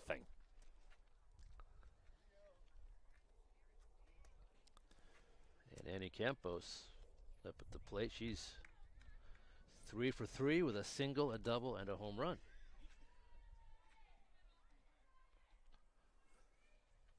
Triple would give her the cycle. Drilled to the wall. And she might do it. Yeah, that's gonna be she's going to stop at second. But a bases clearing double for Annie Campos. It's 24-0 Henley. Big day for Annie. She's 4 for 4 with 5 RBI. And pitching as well.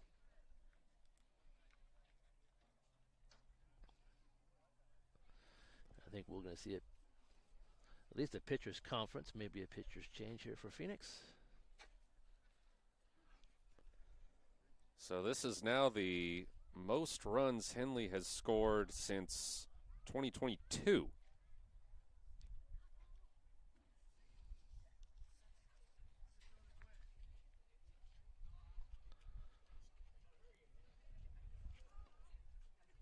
looks like we will have a new pitcher, so we'll take a break. Matt Bowling here alongside Kevin Petrick. You're watching Henley Softball on mybasin.com.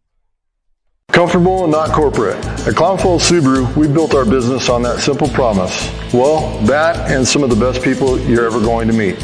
Hi, I'm Rob Cedar, General Manager at Clown Falls Subaru. Our 62 employees make it easy for us to live up to our comfortable, not corporate philosophy. Friendly faces, easy answers, straight talk, fairness, and exceptional service. These are the things you expect. These are the things that all of our people deliver.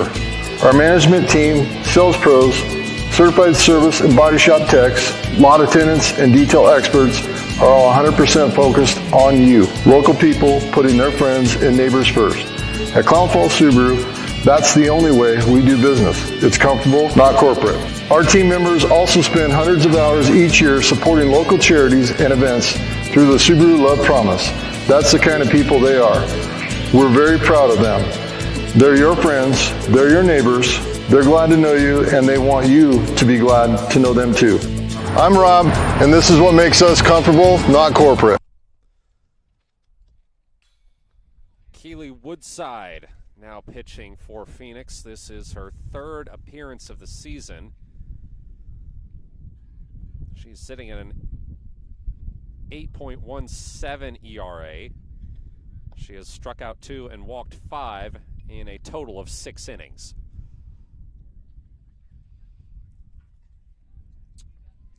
She enters with 2 outs and a runner on second in what has been a 17-run 4th inning for Henley. They have batted around twice. Yeah, I was just counting the lines on my paper. I couldn't come up with it. Is it 17 runs this inning?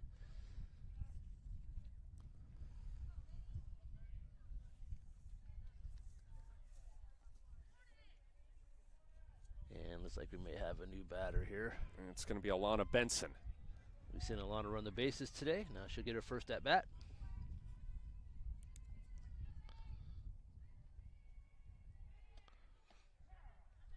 Takes strike 1.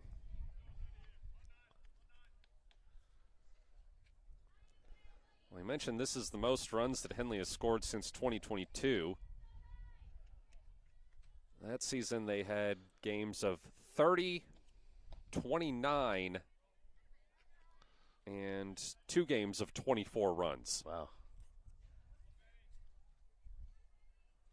That's 100 runs in 4 games. That's a lot. Well, those weren't all in the same span. Right. That's where, yeah. But that's still a load. That's a load of bases.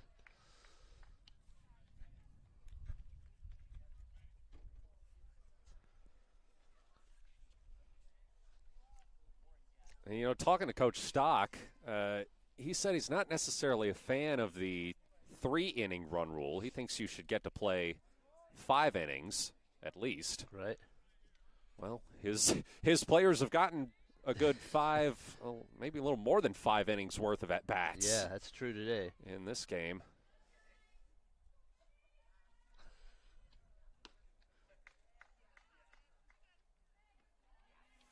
And Benson walks.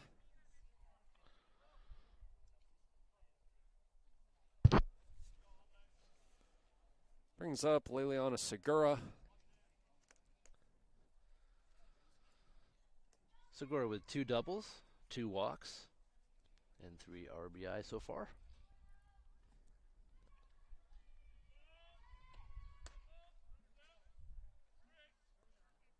Well, they just called the runner out. Not sure what happened out there, but it brings this inning to a merciful conclusion. Henley up 24-0. Last chance for Phoenix coming up in the bottom of the inning. Bowling here alongside Kevin Petrick. This is Henley Softball on mybasin.com. Wait, all I do is wait. So lonely, I just sigh and moan. Seems like I've been waiting forever. Wonder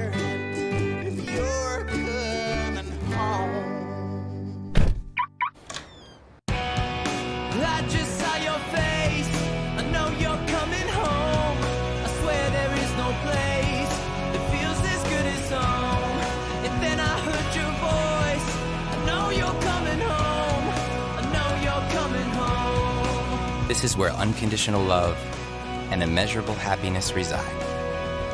This is home. Coldwell Banker, where home begins. 24-0 lead for Henley here in the fourth inning.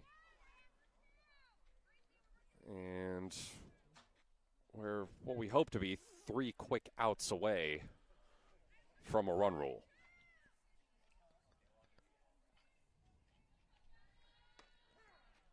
First pitch is a strike to Kendall Haywood. Henny Campos has only faced 11 batters here, and she's only given up 2 hits, struck out 7. She's having quite a day on the mound and at the plate.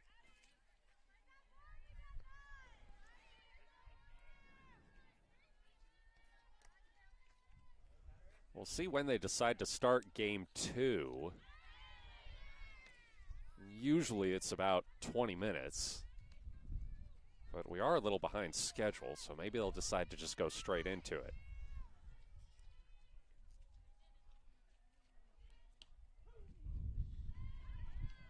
Strike 3.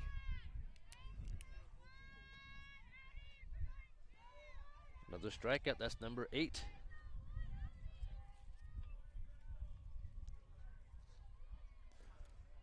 So now Destiny Chrisley back to the plate. 1 out for Phoenix.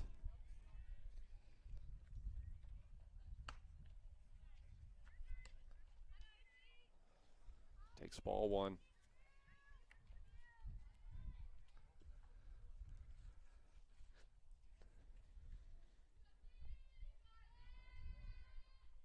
Oh, took that one right in the helmet. Looks like she's okay as she heads over to first. Brings up Gallegos. Umpire checking on her.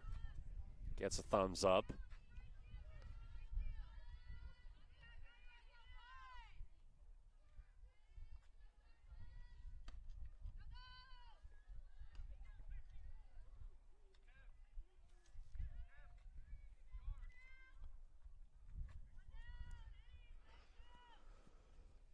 A 1-0. High and away.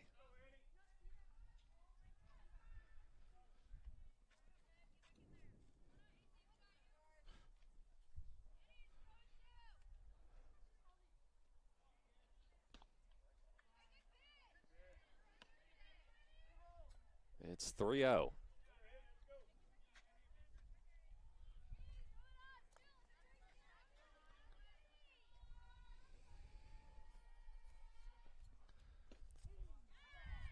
That's a strike. Runner goes, and she's safe at second.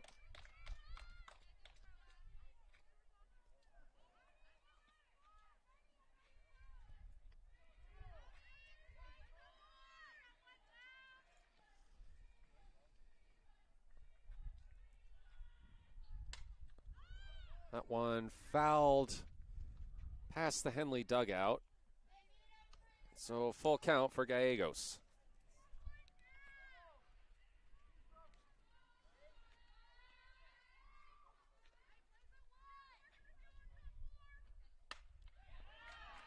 Driven into center field, and quick throw. I think they got Gallegos. Yeah, they got Gallegos at first. It advances the runner to third. That was only the second stolen base of the year for Destiny Chrisley earlier. It's a nice play at second by Samantha Moore. Able to stop the ball, make a nice strong throw to first in time for the second out. Riley Johnson, the 6 hitter, chops the first pitch foul.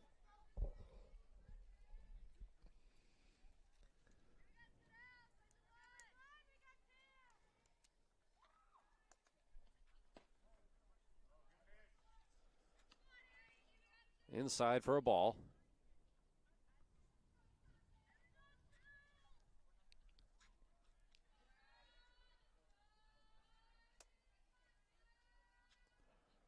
One on the outside corner, bottom outside corner of the zone. Strike two.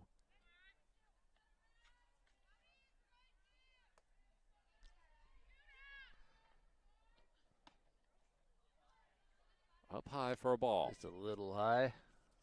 That could have ended the game there. Just a strike away.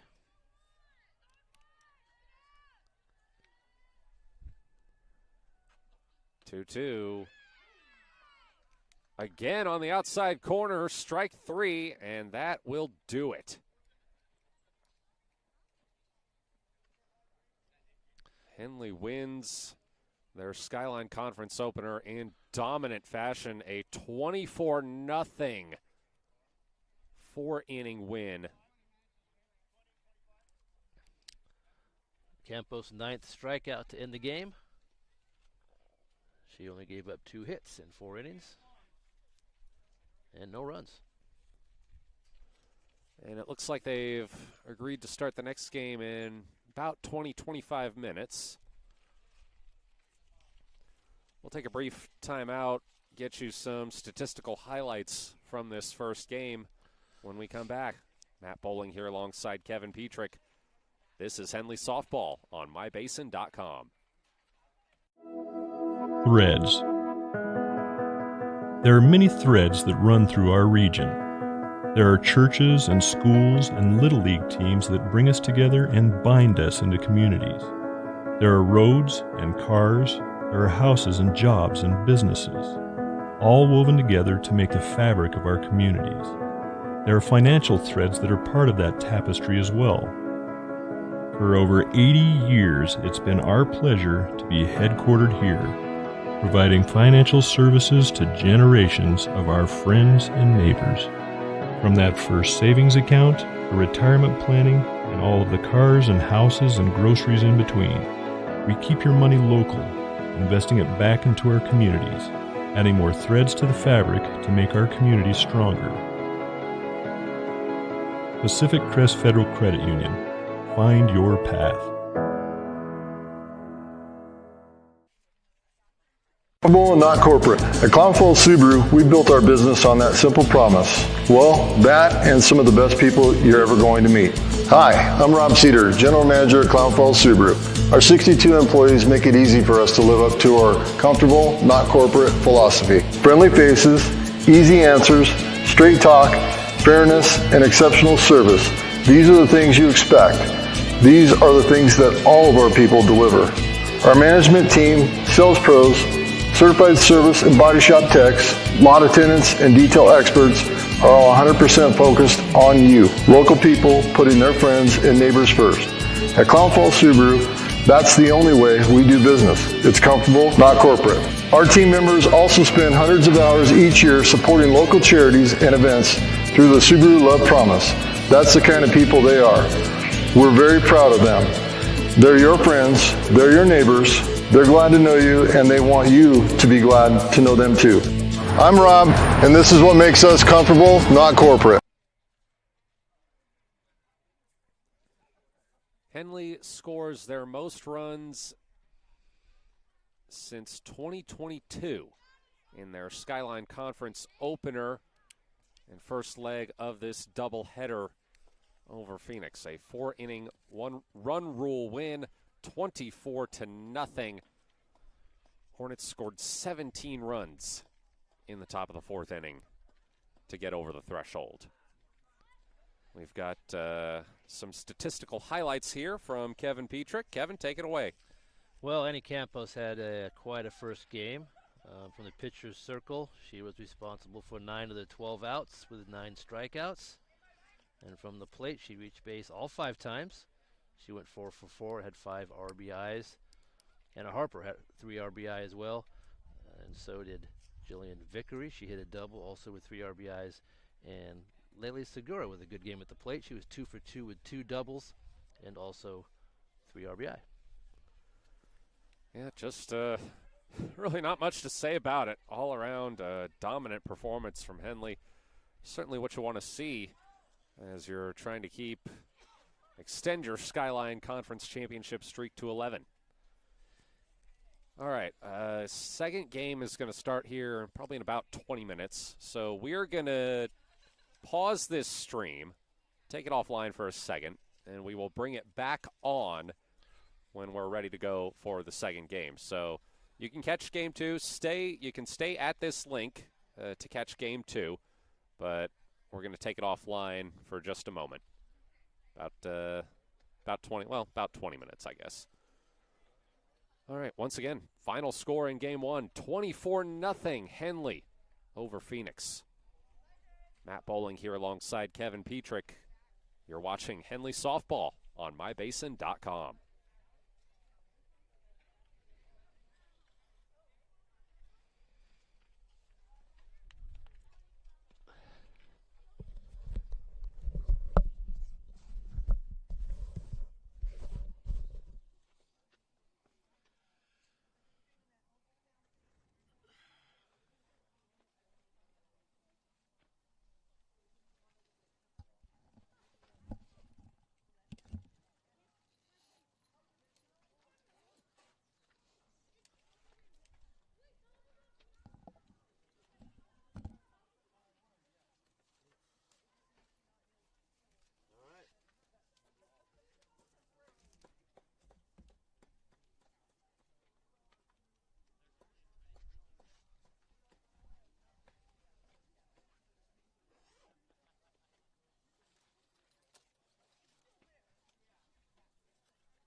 All right, we are just about ready for game 2 here in Talent.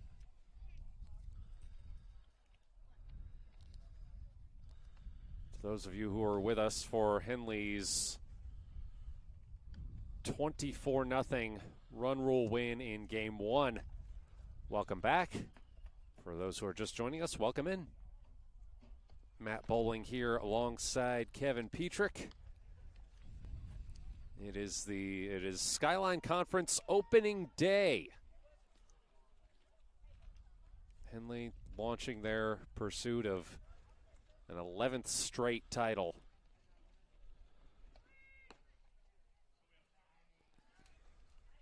Hornets were dominant in game 1. And we'll lead things off here with Anna Harper. They scored 6 runs in the first inning of game 1.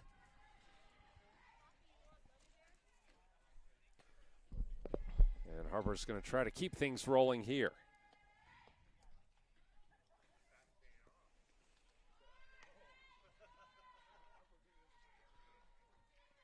Anna had 1 hit in the first game and 3 RBI.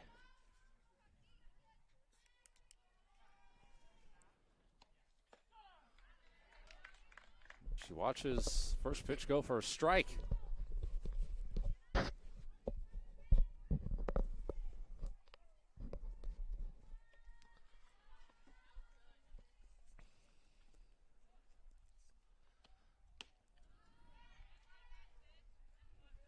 One and one.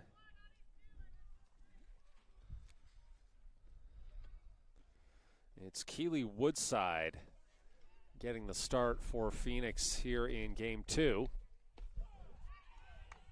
And she delivers strike 2 to Anna Harper.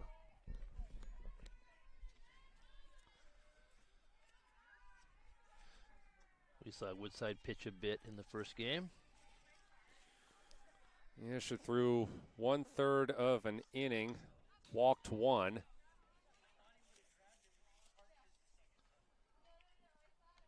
As Harper fouls that one back into the chain link.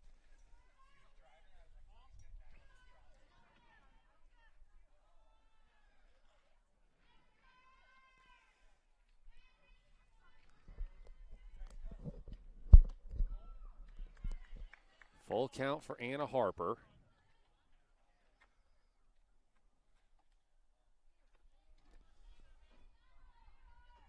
One for 5 with 3 RBI in game 1.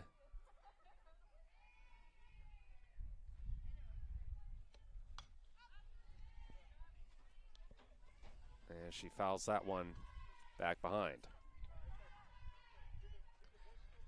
Anna's still looking for her first extra base hit. She normally gets a handful of those in an afternoon like this.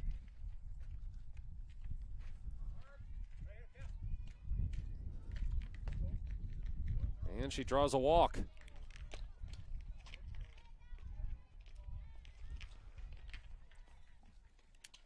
Leadoff walk for Anna Harper. She's going to be playing first base in this game. She was in position. Samantha Moore squares up a bunt, but the pitch is a ball. Henley not wasting any time. First pitch, Anna's down at second. Harper with a stolen base.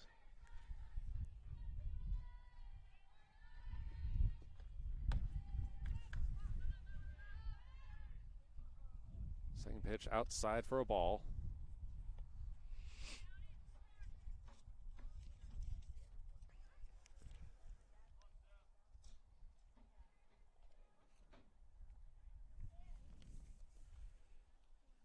Two-0 count to Samantha Moore, who was 2 for 3 with a walk and an RBI. She got hit by the pitch right there.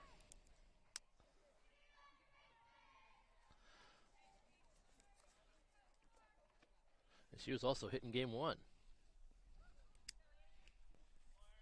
Gonna need some extra ice after today. Yeah. 2 on, nobody out for Annie Campos. Runners advance as the pitch is too high for the catcher, Olivia Cruz.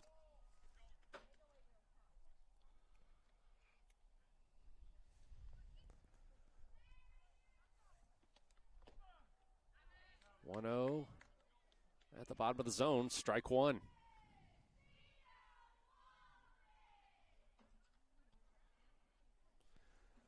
Annie Campos was 4 for 5 with 5 RBI in game 1, including a home run that bounced into your car, Kevin. Were you able to get out there in between games and inspect for any damage? The car's fine. Although I saw Annie in between games, she told me she did it on purpose. She was aiming at it.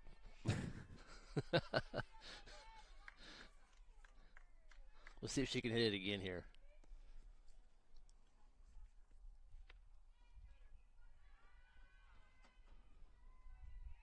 2-1. Drilled to deep right, and it's foul.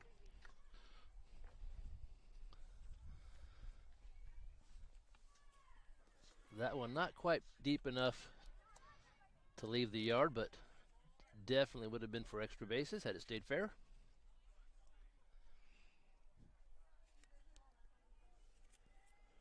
Two on, nobody out. Popped up, and nobody's able to make the catch.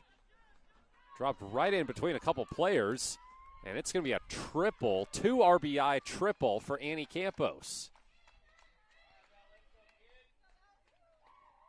There was that triple she needed for the cycle in that first game. She picked it up here in the second. So she's hit for the cycle on the day. You're right. And now Hayden Higgins is going to come on to courtesy run for her. She is going to pitch. here in game 2. She went the distance in game 1, but it was only 4 innings. She only threw a total of 68 pitches, so got plenty more left in the tank. Sure.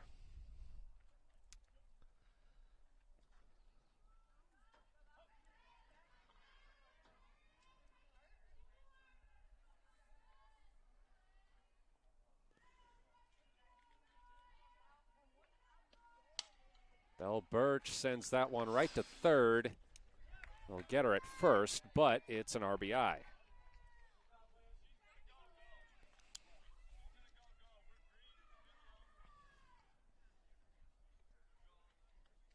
Birch was 2 for 3 in game 1.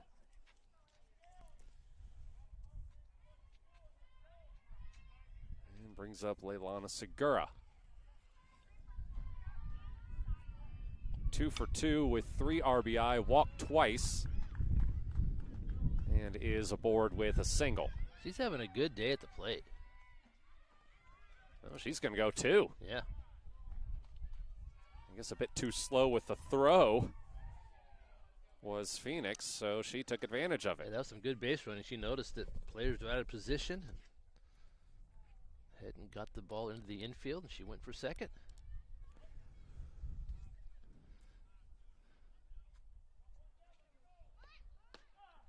Jillian Vickery squares up a bunt. Misses.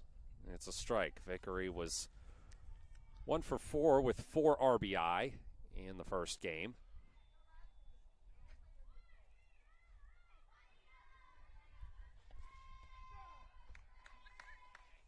And she takes strike 2.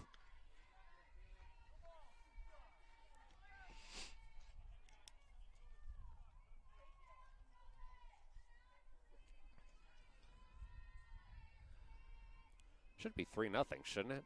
Yes, I believe so. Scoreboard still says 2-0. Yeah, it should be 3. Pitch up high for a ball.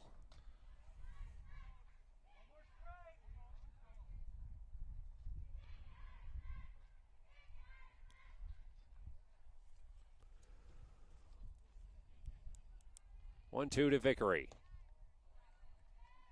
It's low.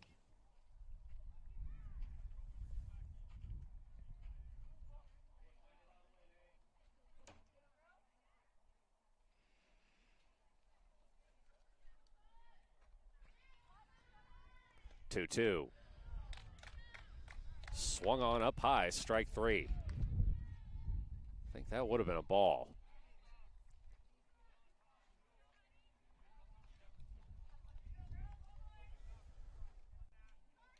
So it brings up Natalie Hudson. She was 1 for 3 with an RBI in one here.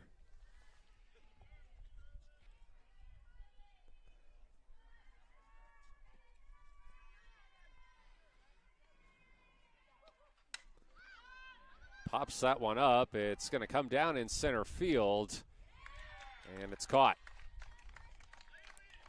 So that ends the inning. It should be 3-0 Henley. The scoreboard still says 2-0. Either way, we'll be right back here on 104 here on mybasin.com. Introducing Bates Marcom Solutions, your trusted partner in marketing and communication. We specialize in crafting compelling campaigns, eye-catching graphics, and impactful branding materials. Smith Bates is like working with dependable friends. They always help us build our professional image. Through the innovative strategies that the team at Smith Bates suggested, we've been able to give the brand at Calor the boost that it desperately needed.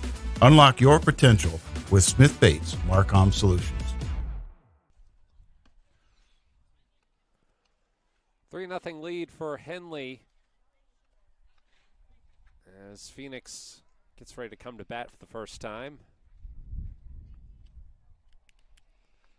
That's one of the things about softball, a little bit different, of course, than baseball. If you struggle with a pitcher in game 1, you don't get any relief. They have to see Annie again here in game 2, and they didn't have much success at all. So unless something changes, she had 9 strikeouts in Game 1.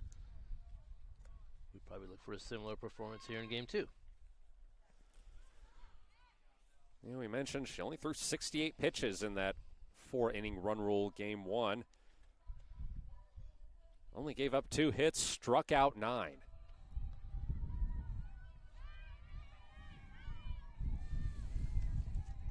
She's going to face Jaden Voss, who struck out in both of her at-bats in the first game.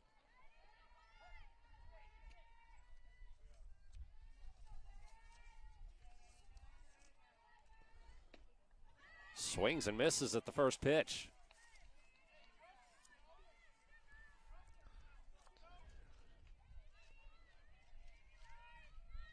Pretty impressive for Annie Campos to really be perplexing Voss to this extent. Yeah. Voss was hitting over 500, I think 526 coming into this game, or coming into today.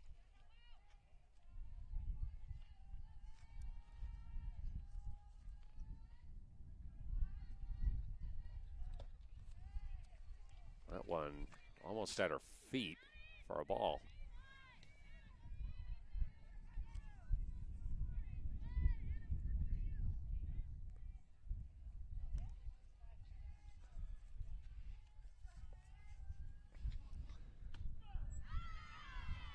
Strike 3. Voss goes down looking.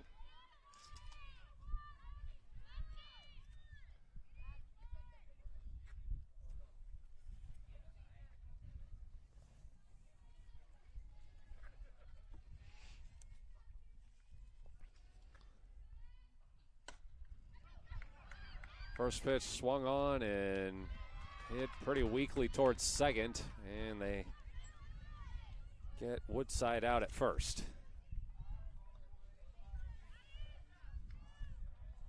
Another good defensive play from the Hornets.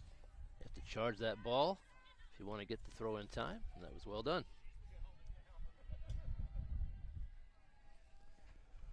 Brings up Haywood. Strike 1.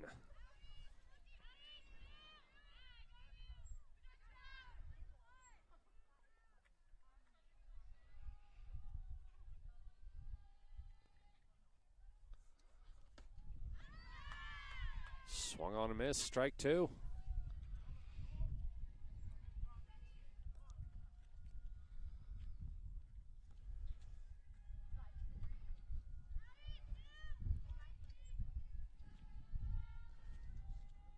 The 0-2. Low for a ball. A little change up there, almost slid in there for a strike.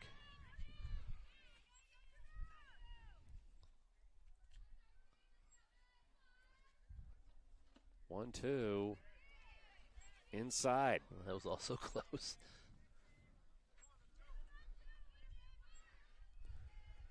Haywood struck out in both of her at-bats in the first game.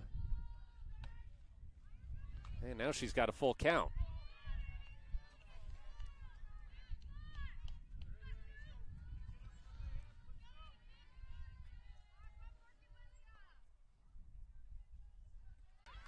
And she strikes out again. That sends us to the second. Henley on top. Matt Bowling here alongside Kevin Petrick. This is Hornets softball on mybasin.com. Wait, all I do is wait. So lonely, I just sigh and moan. Seems like I've been waiting forever. Wondering if you're coming home. I just saw your face. I know you're coming home. I swear there is no place that feels as good as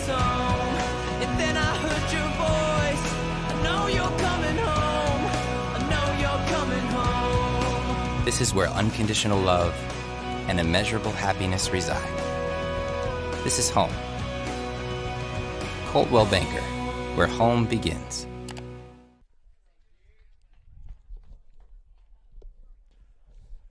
Three 0 lead for Henley as they come to the bat here in the top of the second. It's going to be Gracie White to lead things off. She played first base in the first game. She's now the designated player here in game two as Anna Harper has moved to first. Alana Benson has been put in as a right fielder. So that means somebody had to move out of the field, and it ended up being White.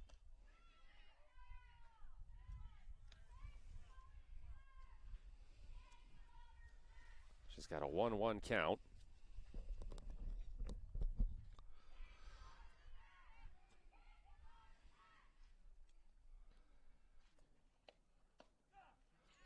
And she takes strike two.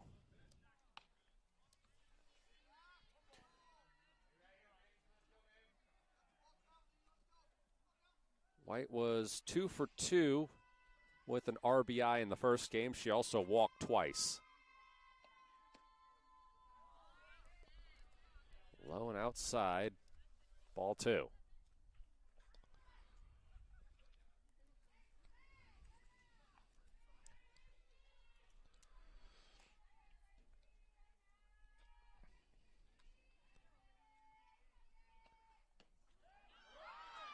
Drop third strike, but they will get her at first.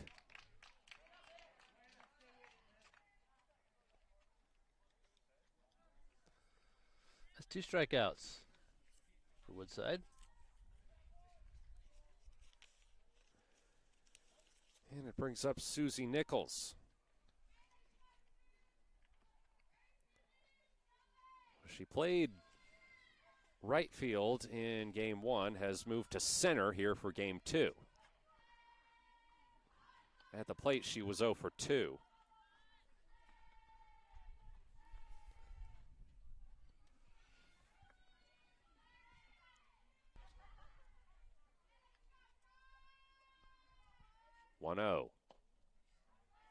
Low.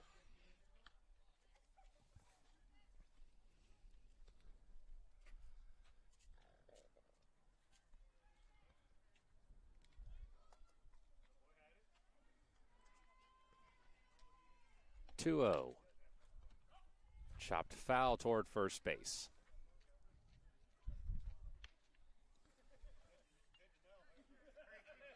Phoenix feeling better about this start compared to the last game. They had to gave up a big first inning in game one.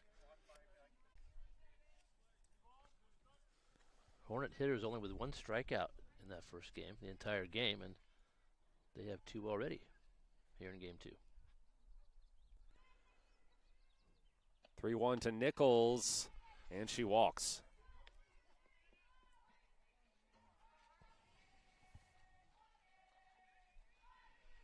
Harper.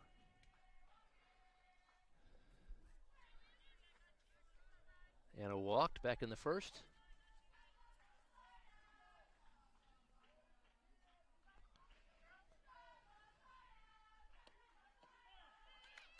Watches the first pitch go for a strike, but Nichols able to steal second.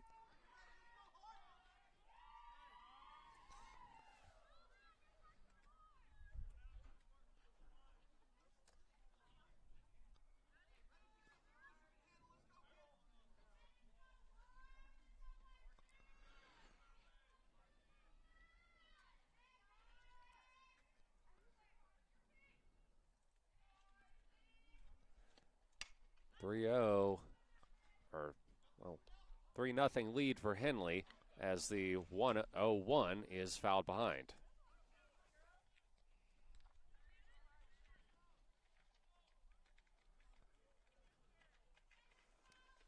So 2 strikes and no balls. And Anna Harper goes down swinging.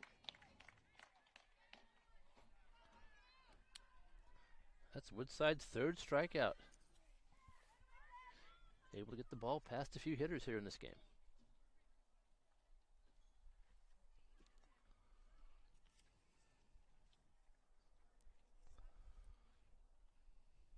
Samantha Moore with 2 outs and a runner in scoring position. Nichols was going to try to steal, but thought better of it. Moore was hit by a pitch in her last at-bat.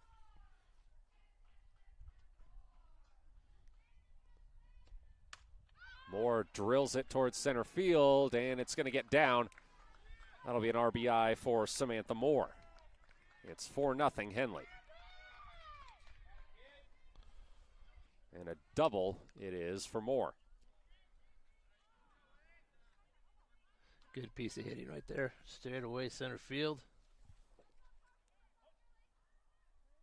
Dropped in just in front of the center fielder for a double.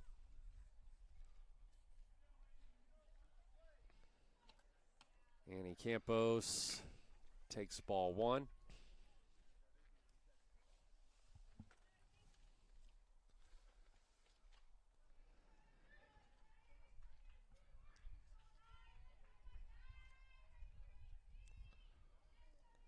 One 0.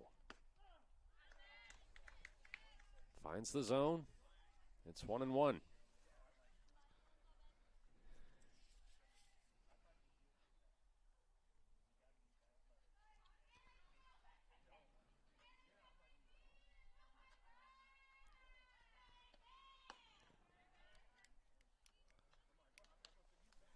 Two 1. And he drove in 5 runs in that first game. Looking to get another one here.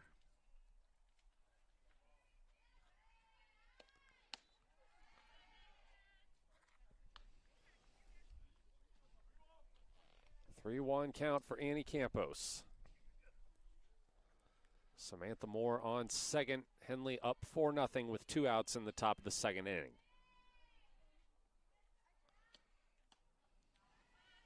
And Campos walks.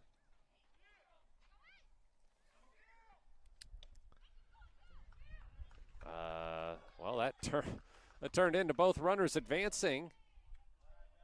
Campos stole second as Moore stole third. Some more good heads-up aggressive running for Henley. Gets them a couple extra bases. So now 2 in scoring position with 2 outs for Belle Birch. 2 for 3 in game 1. These would be her first RBI of the day.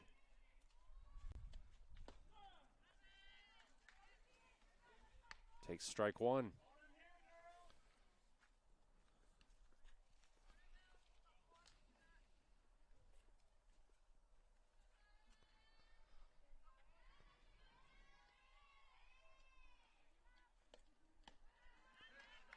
That one almost got away from Cruz.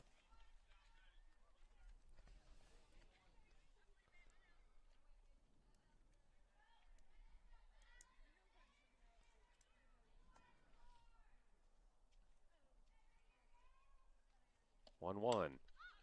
Popped up. And coming in, able to make the catch there was Jaden Voss. So that'll send us to the bottom of the second. 4-0 lead for Henley here on mybasin.com. Celeste Schwab tires. I'm a confident backseat driver, but Mom's a little stressed about spending. Remember, deep breaths and watch your speed. Even though we're watching our wallets, Les Schwab is still watching out for our safety. So let's earn here.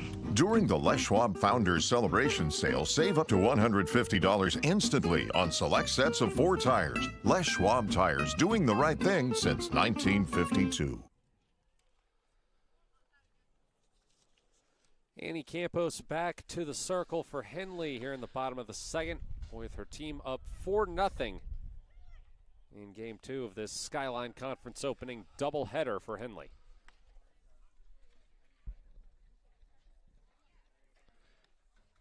She's been able to pitch with the lead all day, so she's pretty much been able to do what she wants.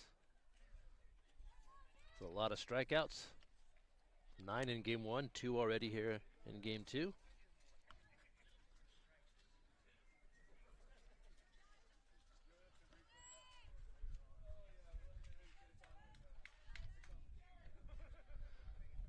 The wind has shifted a bit. It's picked up and it's going left to right now. It was blowing straight back at the hitter, kind of holding the ball up. A little different here later in the afternoon. She's going to face Destiny Christlieb to lead things off. She was 1 for 1 at the plate in game 1.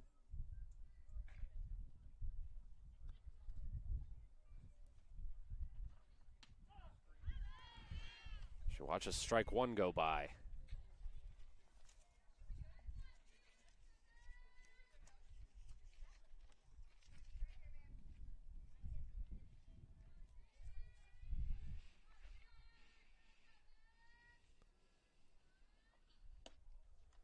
That one well outside.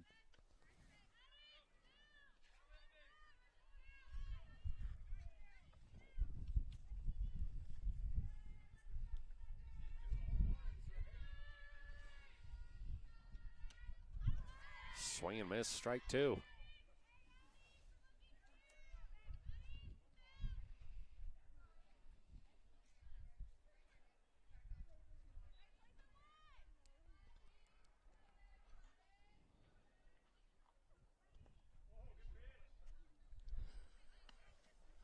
That one kind of slipped, I think, or something out of her hand. That was kind of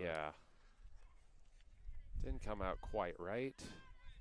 Still on line, just a little bit short. 2-2.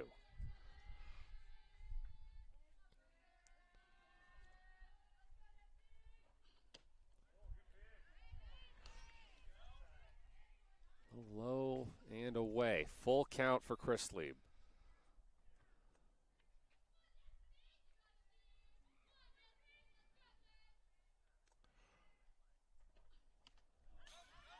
Swung, missed, but strike 3 got by the catcher. And Birch is going to throw to the plate, or throw to first base for the out. That was a nice play by Birch. She didn't really panic. I like how she took her time to find the ball and made a good throw. That was well done back there.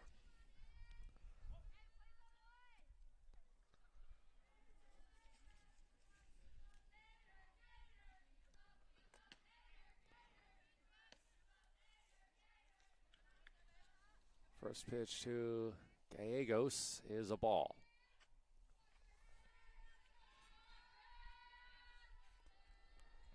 She was 0 for 2 with a strikeout in game 1, and now she pops up to right field. And Alona Benson is there for the out.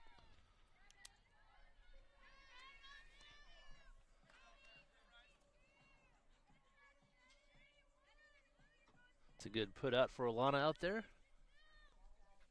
Seeing her first action in the field this afternoon.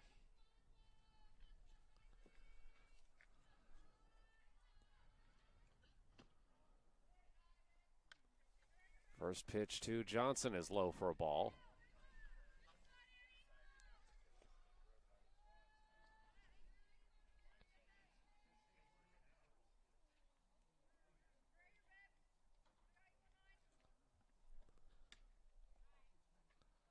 That one high and away.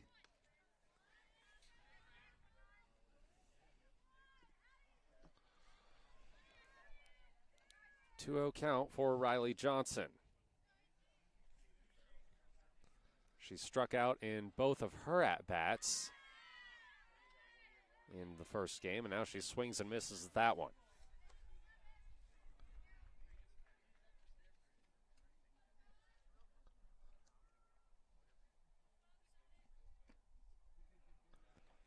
Two one. Popped up, gets past Campos, but Hudson is able to scoop and throw to first to end the inning.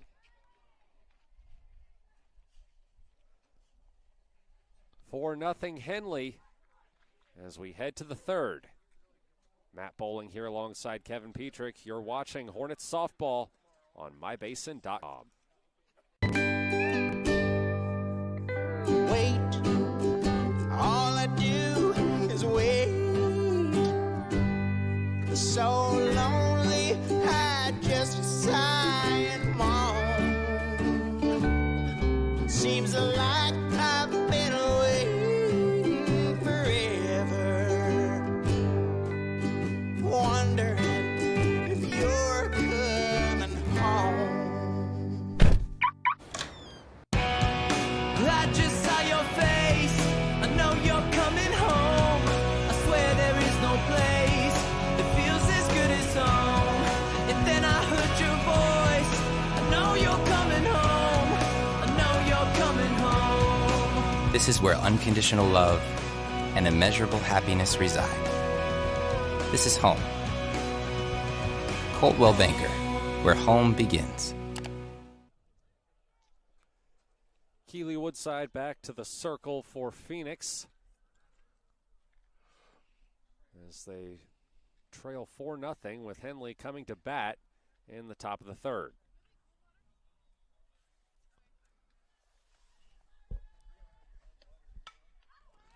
First pitch, driven foul down the third baseline by Leliana Segura. She's hitting well today. She doubled here in the first inning of this game.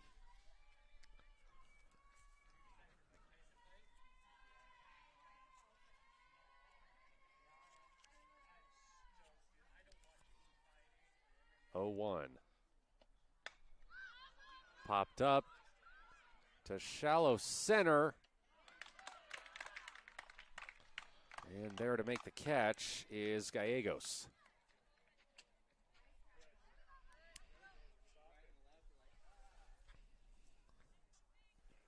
So now it's Natalie Hudson.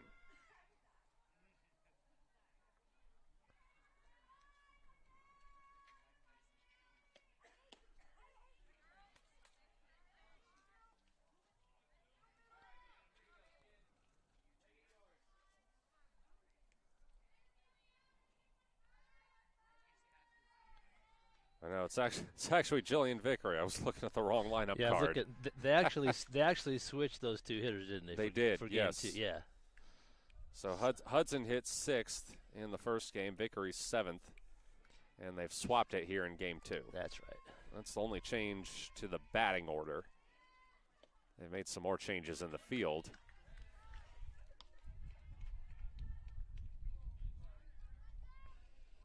As the count is 2-1 to Vickery.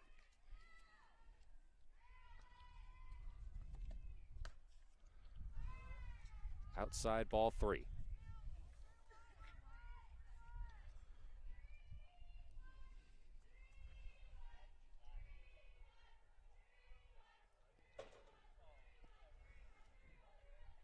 Nobody on, 1 out as Vickery fouls that one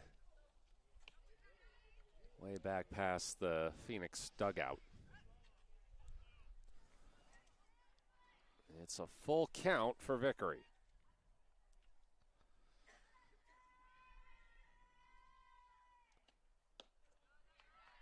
And she walks.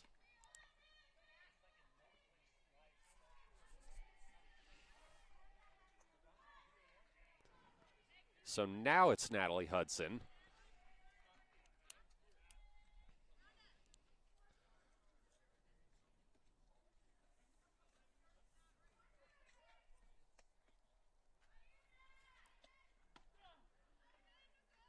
Strike 1.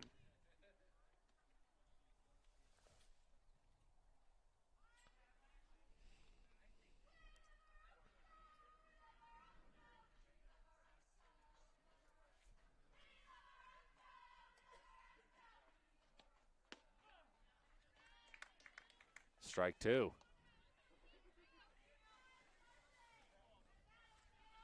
Coach Doc holding the runner at first so far.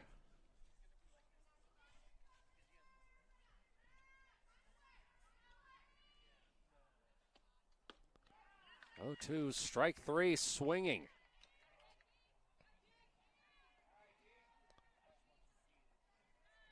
And that's the fourth strikeout for Woodside.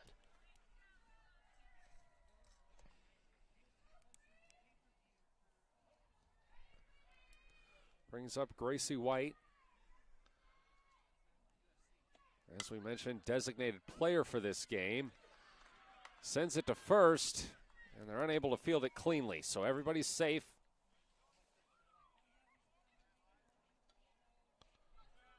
And it brings up Susie Nichols, 2 on, 2 out. Her team up 4-0 in the top of the third.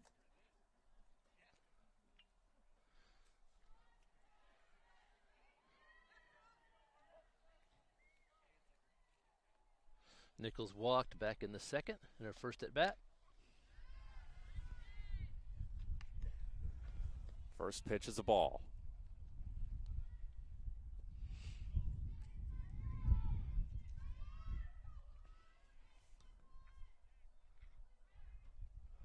One-0. Chop foul. She got clear around on that one. Sent it toward the Henley dugout.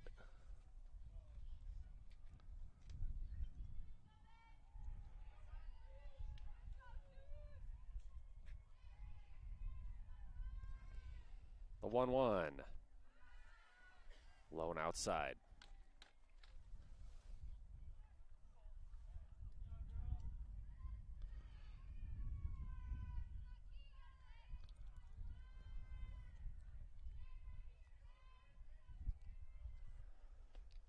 Two one. Swing and a miss. Strike two.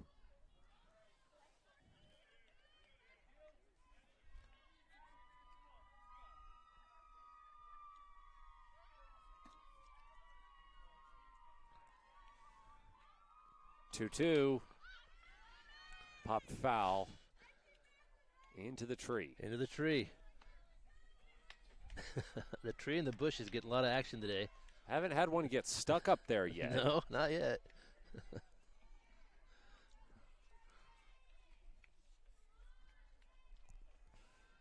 Another 2-2. And she strikes out. It's dropped, but they throw to first. And that sends us to the bottom of the third. Still a 4-0 lead for Henley here in Game 2 of this Skyline Conference opening doubleheader. Matt Bowling here alongside Kevin Petrick. This is Henley Softball on mybasin.com.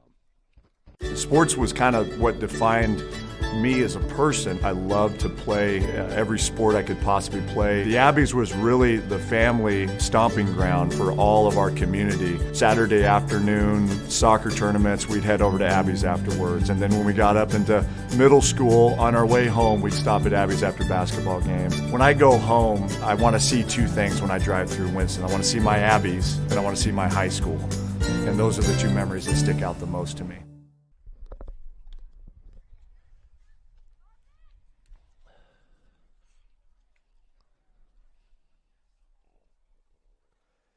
Annie Campos back to the circle for Henley. In the bottom of the third, her team up 4-0.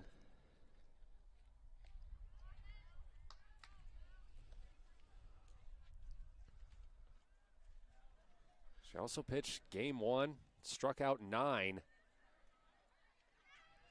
She's struck out 3 so far. It's been 3 up, 3 down for Henley the first 2 innings here against Phoenix hitters.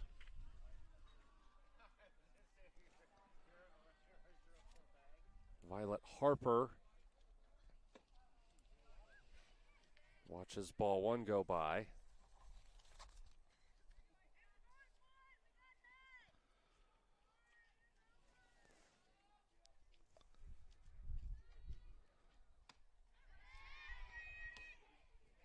And that one's a strike. Harper was 1 for 1 in the first game.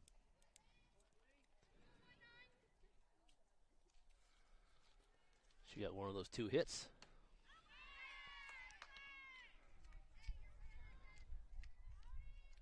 And several Several Phoenix players only got one at bat in the first game because it only went 4 innings. 1-2. Foul to the backstop.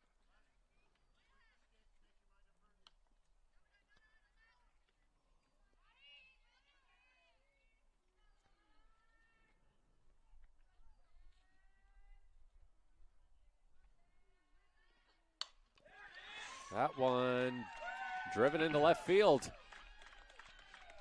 So Violet Harper 2 for 2 on the day. And only the third hit that Annie Campos has surrendered through now 7 innings.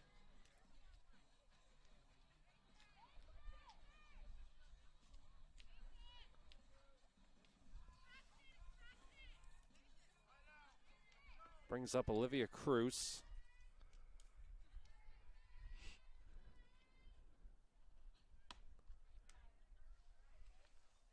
And she takes ball 1. Cruz started game 1 on the bench, but had to come in at catcher for Addie Bright, who was injured.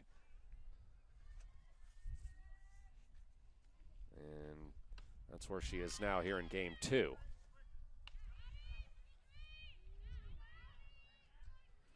Phoenix still looking to produce their first run of the afternoon. This is her first at-bat of the day. And she watches strike 2 go by.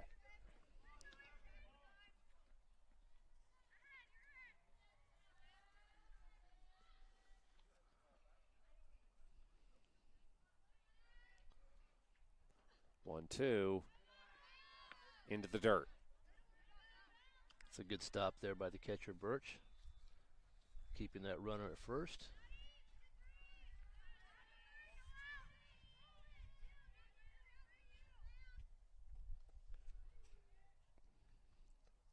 Two. Strike 3, got her swinging.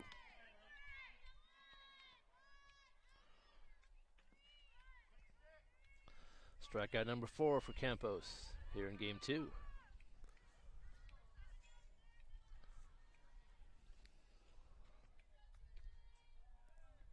So now it's Julie Johnson. Right to Campos. It gets by her, but they get her at first.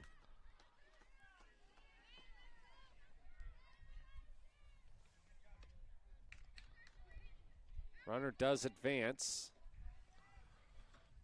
So for, I think, only the third time today, Phoenix has somebody in scoring position. Good defense by Henley. They've had a couple of those. They've glanced off the glove and they've continued to make the play. Good effort in the field. Back to the top of the order with Jaden Voss.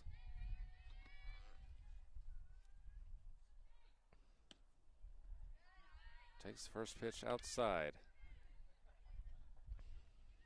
Campos has struck her out in all 3 at-bats today.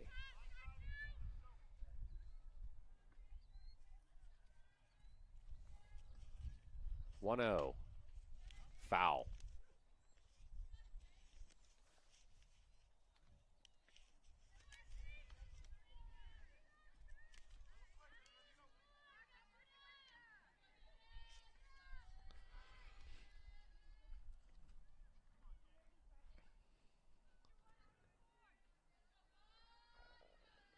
One.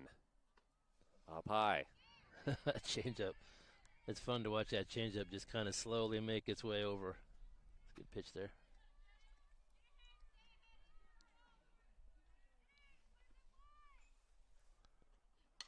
Two, one, fouled. That's going to roll into the bushes way behind the Henley dugout.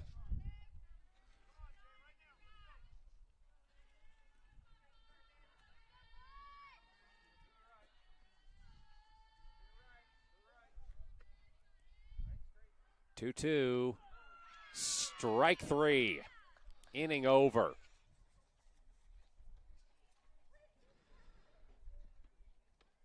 We head to the fourth with Henley up 4 here on mybasin.com. Not corporate. Clownfall Subaru, we built our business on that simple promise. Well, that and some of the best people you're ever going to meet. Hi, I'm Rob Cedar, General Manager at Clownfall Subaru. Our 62 employees make it easy for us to live up to our comfortable, not corporate philosophy. Friendly faces, easy answers, straight talk, fairness, and exceptional service. These are the things you expect. These are the things that all of our people deliver. Our management team, sales pros, certified service and body shop techs, lot attendants, and detail experts are all 100% focused on you. Local people putting their friends and neighbors first. At Clownfall Subaru, that's the only way we do business. It's comfortable, not corporate. Our team members also spend hundreds of hours each year supporting local charities and events through the Subaru Love Promise. That's the kind of people they are. We're very proud of them. They're your friends, they're your neighbors, they're glad to know you, and they want you to be glad to know them too. I'm Rob, and this is what makes us comfortable, not corporate.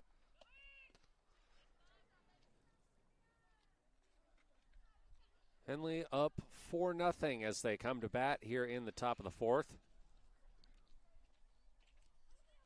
Maybe a little ironically, Kevin, this game seems to be going a bit quicker than the first game, which was a run rule win for Henley. Yeah, when you have a 17-run inning, they'll stretch things out a little bit. That was a wild inning in that last game.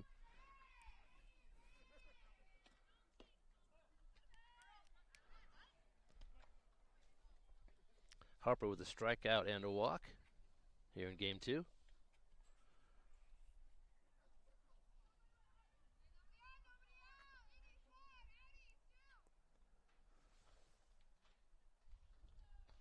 One way high and gets behind Cruz.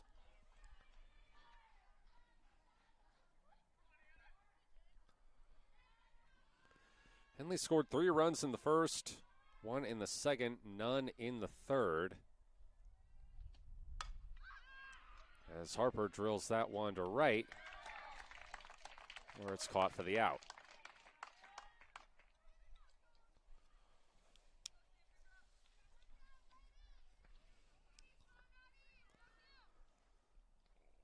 Samantha Moore drove in Henley's first run in her only other at-bat here in game 2.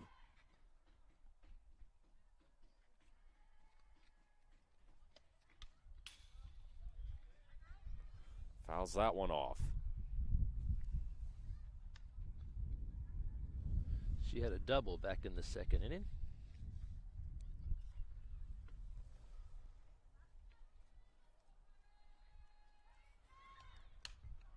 One sent through the legs of Johnson, and Moore is aboard safely.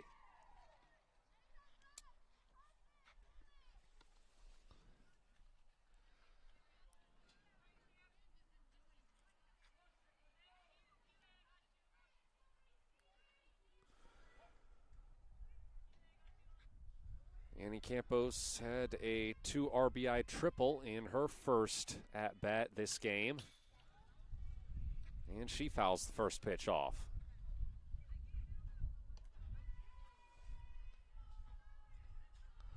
See if Coach Stock tries to move the runner into scoring position here for Annie. He's working on his signaling down there on the third base line. 0-1. Fouled toward third.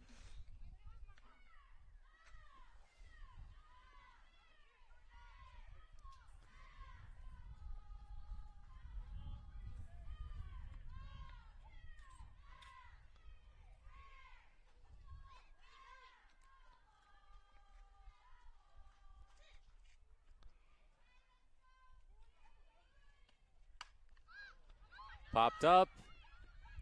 It'll stay in the infield, and it's caught for the out.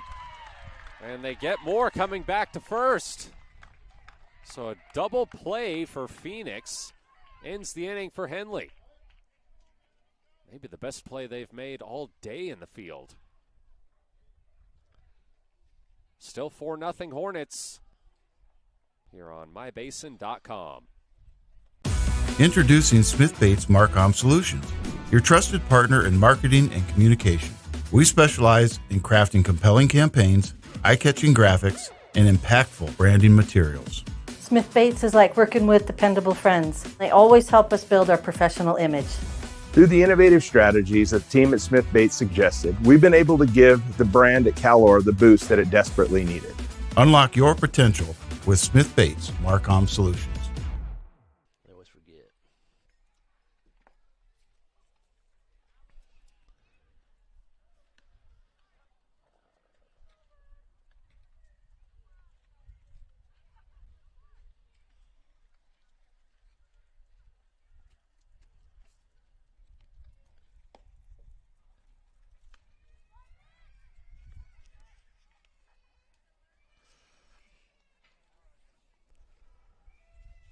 Annie Campos back to the circle for Henley here in the bottom of the fourth. She's struck out 5, allowed 1 hit so far. We're seeing today why she's such a good pitcher, a dominant pitcher. She uses both corners of the plate. She's really got good accuracy, and then she changes those speeds up, and she's able to keep those hitters off balance. She's done that quite a bit today.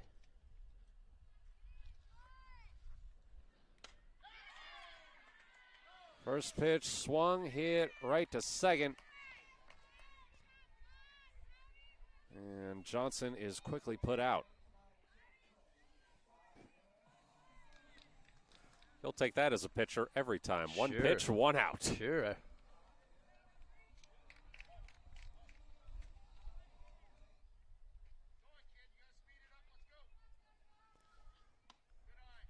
Kendall Haywood takes ball 1.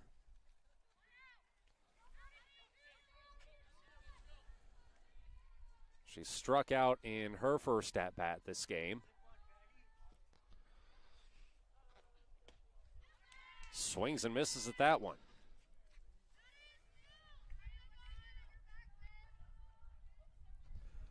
We've also got Henley baseball taking on Phoenix right now at the field across the gravel parking lot there. Henley won game 1 7-0 behind a complete game shutout on the mound from Bo Pyle. And they currently lead 4-0 in the middle of the fourth inning in games happening right now. 1-2, strike 3.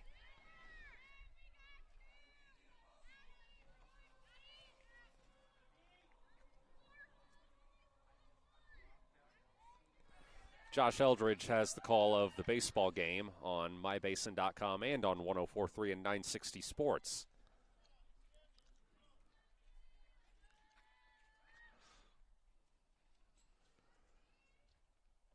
Destiny Christlieb struck out in her first at-bat this game. She takes ball 1 here.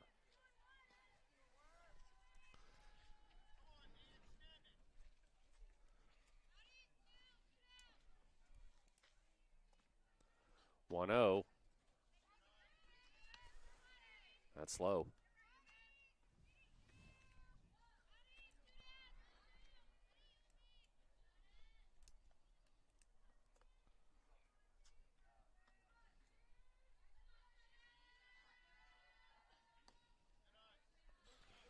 That one in the dirt. 3-0 count for Christlieb.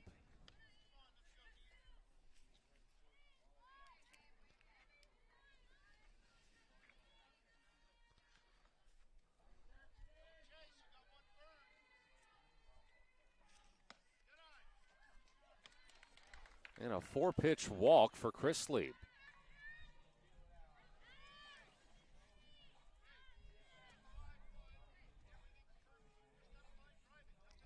That might be her first. The first walk of the day for Campos. It is the first walk she's issued today. Yeah, she doesn't get behind on many batters. That's a rare walk. Gallego skies that toward first. And rare miscue there. I think that was Vickery unable to haul it in. Just kind of bounced off her glove.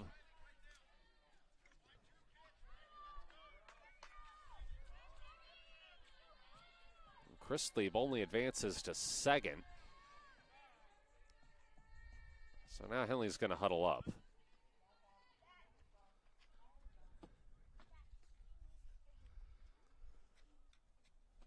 Brian Stock probably just trying to get everybody settled down a little bit as a couple of rough at-bats. Yep, Four pitch walk followed by a dropped pop-up.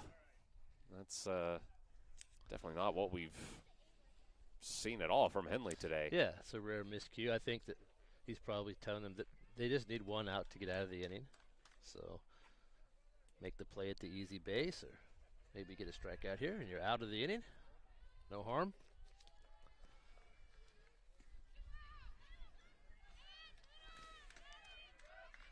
It'll be Riley Johnson.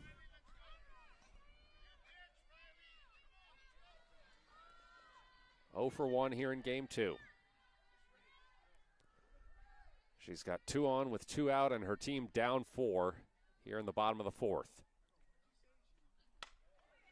Sends that right to first, and that'll do it. That took care of that, yeah.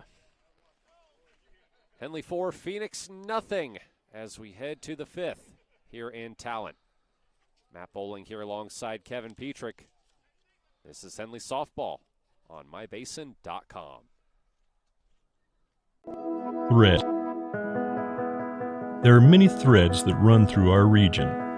There are churches and schools and Little League teams that bring us together and bind us into communities. There are roads and cars. There are houses and jobs and businesses, all woven together to make the fabric of our communities. There are financial threads that are part of that tapestry as well.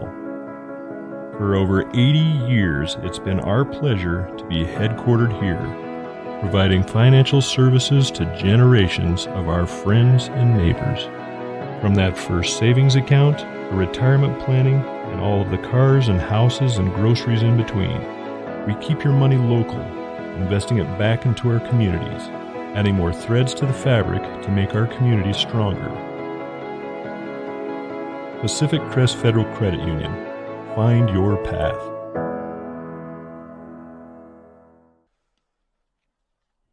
Bell Birch to lead things off for Henley here in the top of the 5th inning. 0 for 2 with an RBI.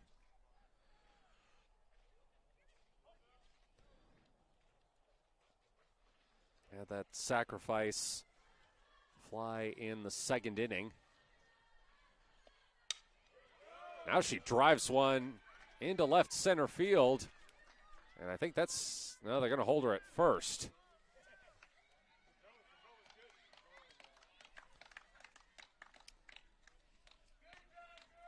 That ball was hit hard.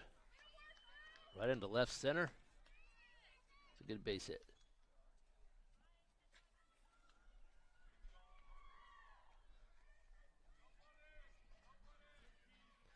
She'll get a courtesy runner over there.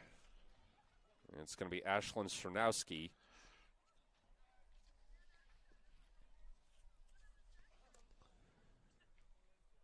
So up comes Leliana Segura, who's 1 for 2.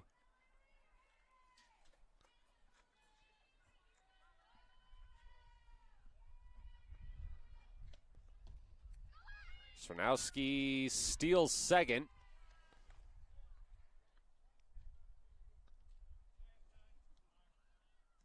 And it's ball 1 to Segura.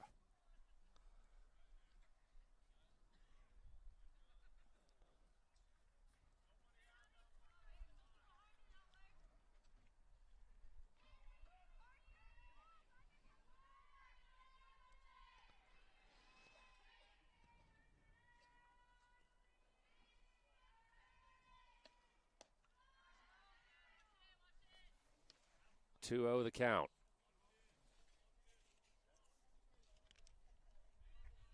Segura with 3 extra base hits today, 3 doubles.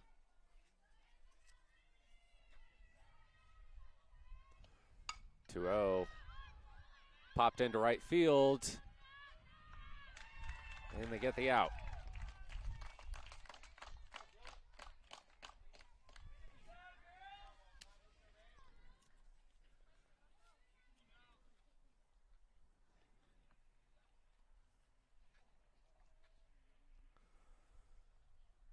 So now it's Jillian Vickery.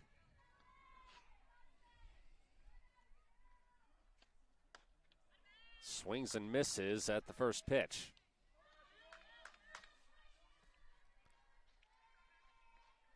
She walked her last time up, and she struck out in the first.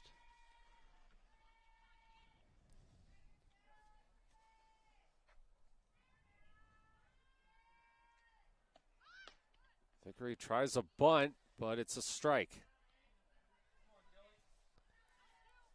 Woodside throwing a good game here.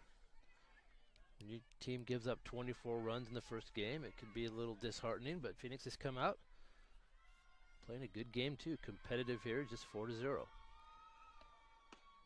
0-2, strike 3 to Vickery.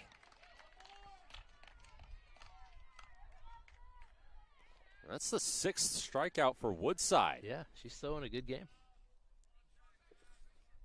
She's got as many strikeouts as Annie Campos.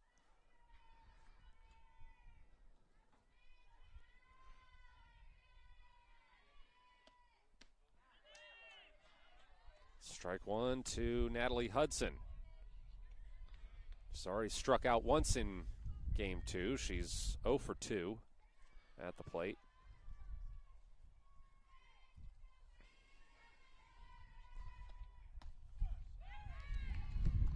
Looks at strike 2.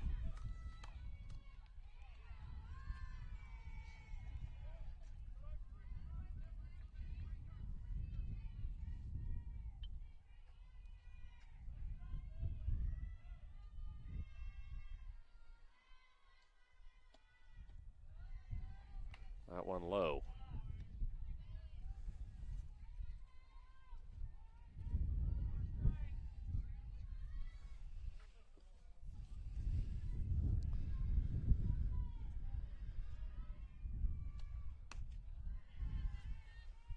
Up high.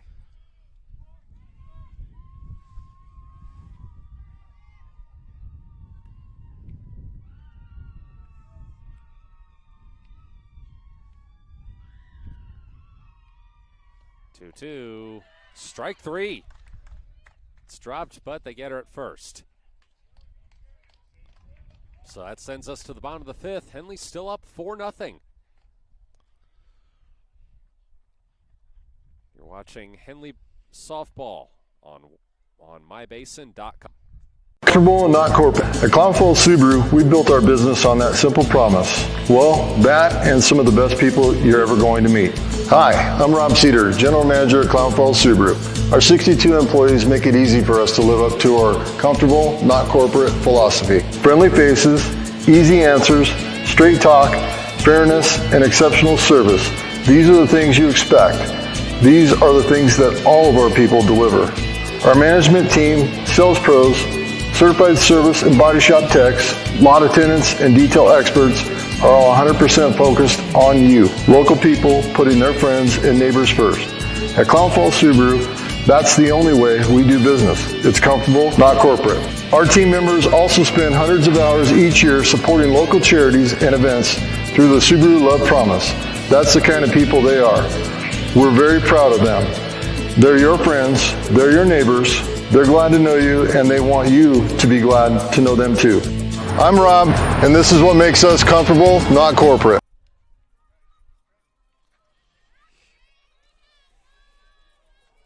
Violet Harper to lead things off for Phoenix here in the bottom of the 5th.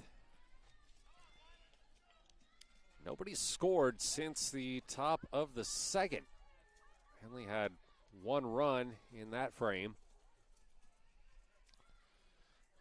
Been pretty quiet ever since. Yeah, we've seen some good pitching and some good defense in these later innings.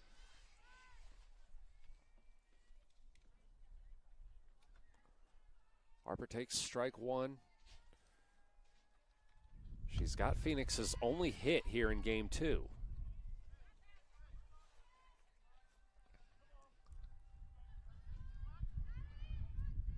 She's down 0-2 now.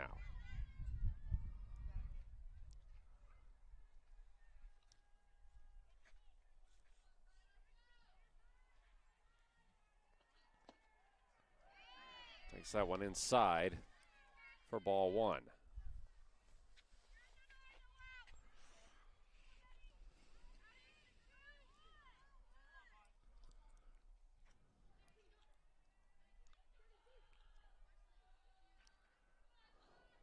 One, two is low in the dirt.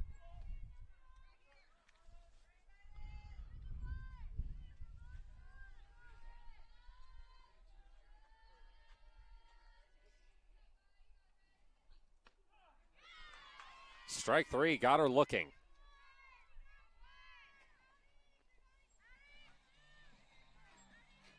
That was a good strikeout for Campos.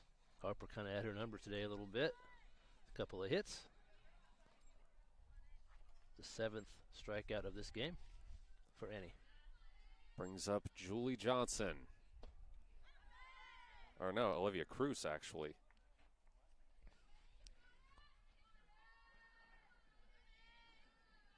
Johnson will hit after Cruz. Both are 0-1. 0 for 1. Cruz has struck out.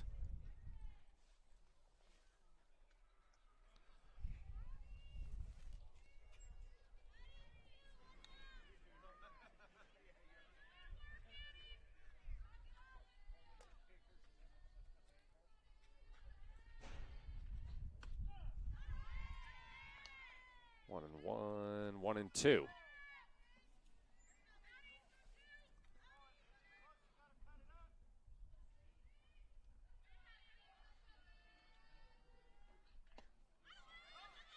Strike 3, swinging, dropped, and thrown to first for the out.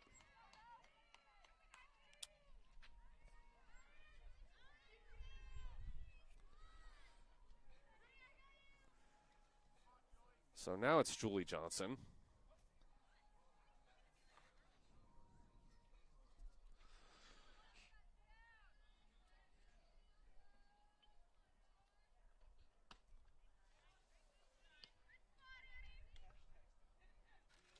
That's ball 1.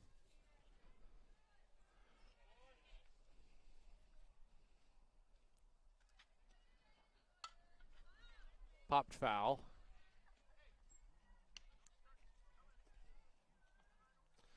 Phoenix playing better defensively in game 2, but still unable to produce a run. Just one single hit here in game 2.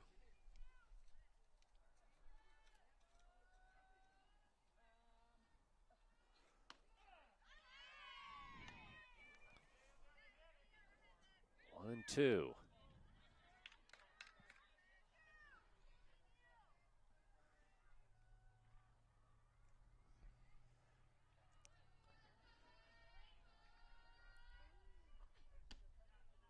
Outside.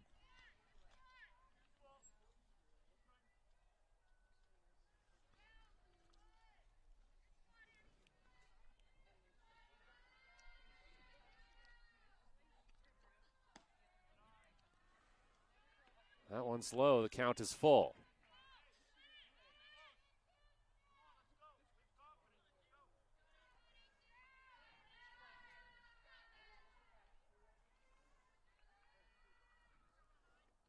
Full count to Johnson. And that's a strike right on the edge of the zone.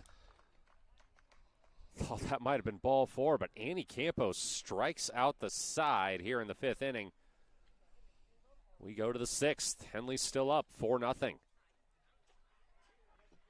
Sports was kind of defined me as a person. I loved to play every sport I could possibly play. The Abbeys was really the family stomping ground for all of our community. Saturday afternoon soccer tournaments, we'd head over to Abbeys afterwards. And then when we got up into middle school, on our way home, we'd stop at Abbeys after basketball games. When I go home, I want to see 2 things when I drive through Winston. I want to see my Abbeys and I want to see my high school.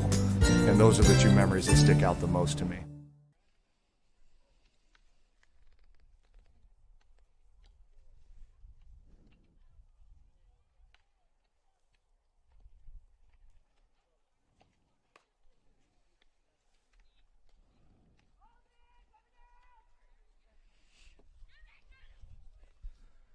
Keely Woodside back in the circle for Phoenix to start the 6th inning.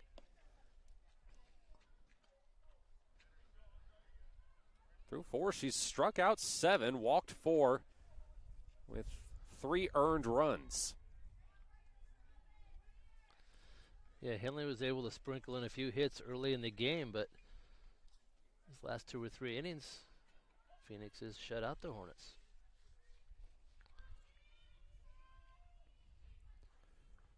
Susie Nichols, or Gracie White actually, to get things started. Nichols will hit after White. Gracie White 0 for 2 in game 2 with the strikeout.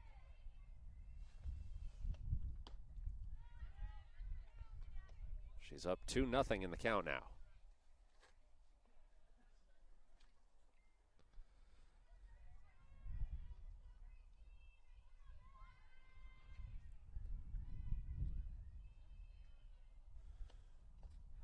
That one in the dirt. It's 3-0.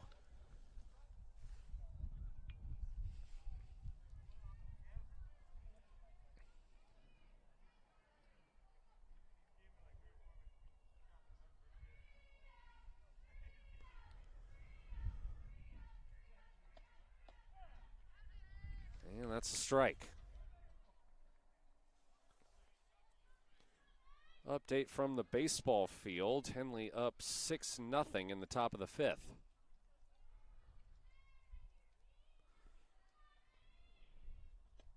Josh Eldridge has the call of that one on mybasin.com and 104.3 and 960 Sports. As Gracie White sends that one foul down the first baseline, the count is full.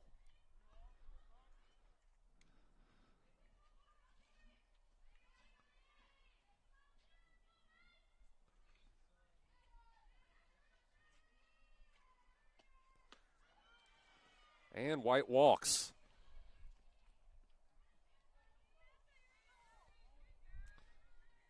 That's the 5th walk today. Given up by Woodside here in game 2. Brings up Susie Nichols. 0 for 1 with a strikeout, has also walked in game 2, and she takes ball 1.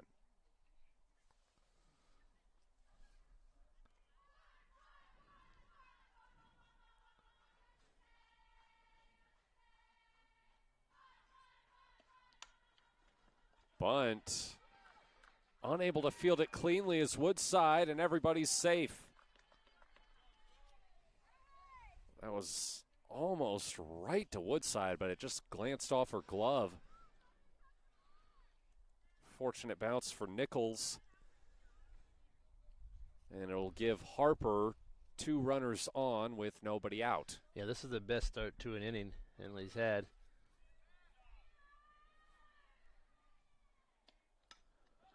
Harper tries to bunt, and that one gets sent right into the bleachers. Didn't hit anybody. Almost took out a can of Pringles, though. Ruined a snack. That's about it. It looks like it might have been empty, so no harm, no foul.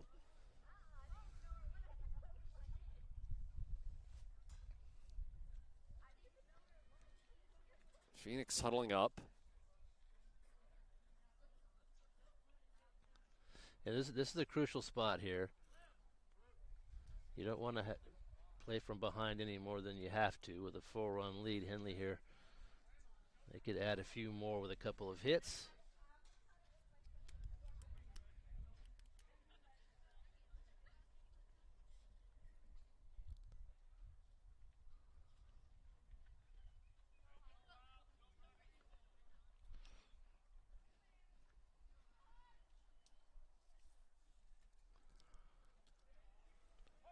Ready to get back underway here with an 0-1 count to Anna Harper. She drills that one to the scoreboard. Comes down on the warning track. I thought that might have been gone, but it's still a 2 RBI double for Anna Harper.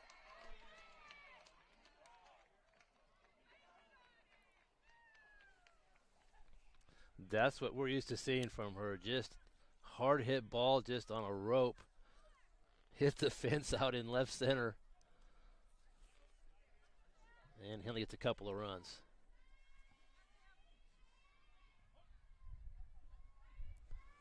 So it brings up Samantha Moore. And she gets hit. First pitch. She's been hit 3 times today. Like a magnet.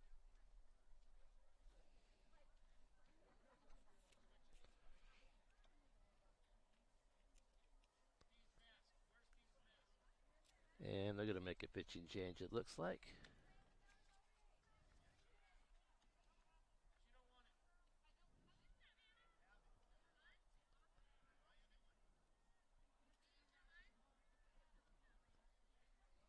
Looks like, yeah, they're going to bring Destiny Chrisley back in to relieve Keely Woodside.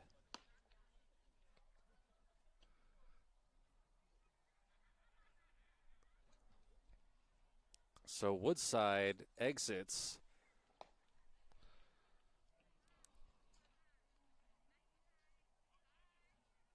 And Chrisley, who Henley really lit up in game 1, is back in.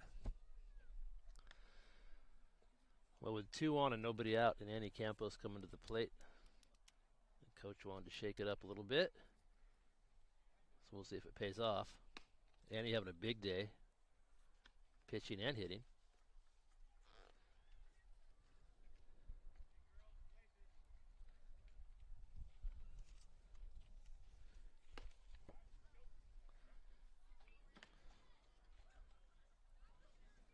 So it is Annie Campos. 1 for 2 with 2 RBI. Has also walked here in game 2.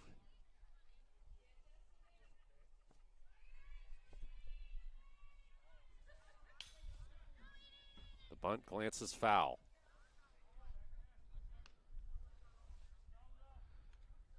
Coach Stock not afraid to use that bunt. We've seen that quite a bit today. He likes moving those runners, eliminate the force out, and then try to drive them in.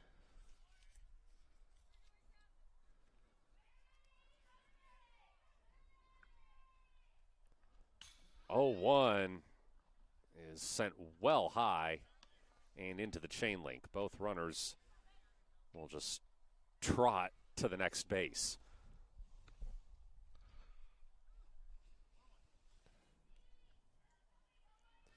So now 2 in scoring position for Annie Campos. Nobody out. Top of the 6th. Drilled into shallow center. And only 1 run will score.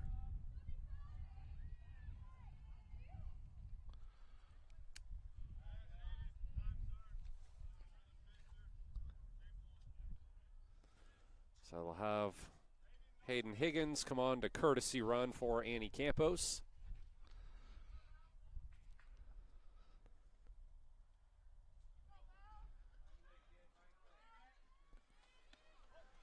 So runners at the corners, nobody out for Belle Birch.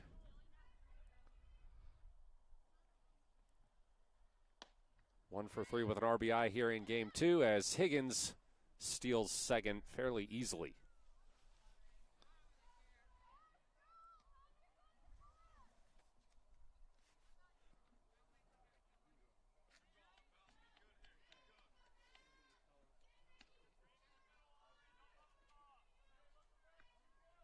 The 1-0. Inside, but called a strike.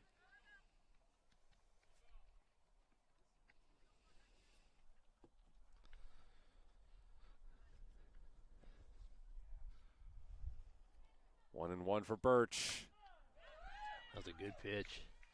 Right on the edge of the zone. Strike 2.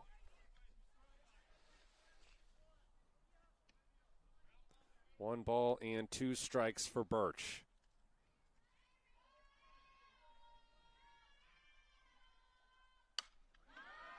Driven to right, comes down on the track and hops over the wall. That's going to be a ground rule double. So both runs score, and Birch stands at second. It's a big hit. It's her third RBI of the game. Double right there to go with a single in the previous inning.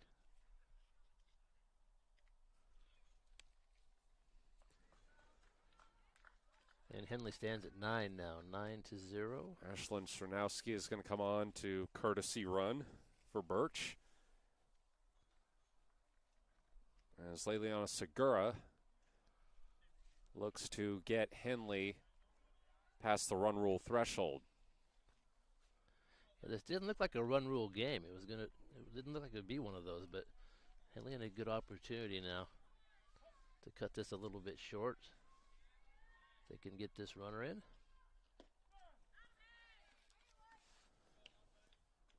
Segura takes strike one.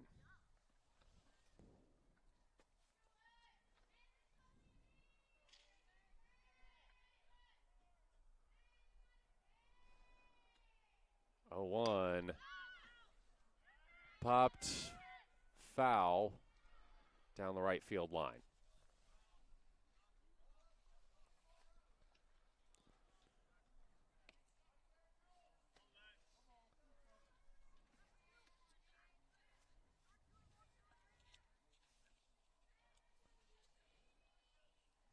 Oh, 2 for Segura.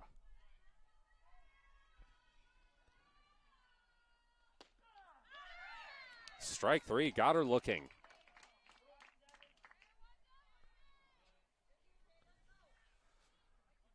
That's the first time she struck out today. She's having a good day at the plate for the most part. And that's Henley's first out here in the 6th. So Jillian Vickery, who struck out in both of her at-bats so far in game 2, lines the first pitch into center, off the glove of Gallegos, and the run will score. It's going to be a stand-up double for Jillian Vickery. 10-0 Henley.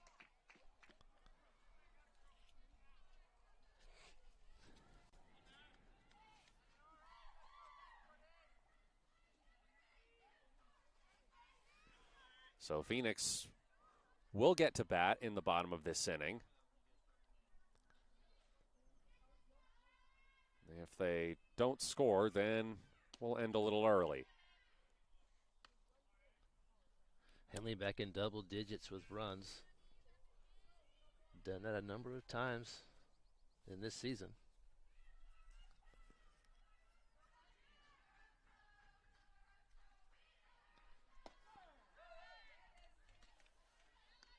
Natalie Hudson takes strike 1 looking.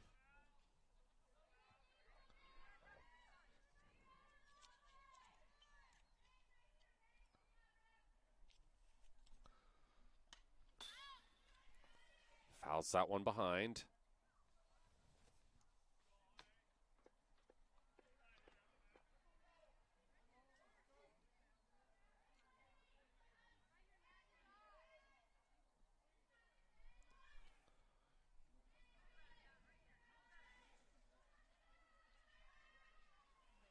One, 2. Well high for a ball.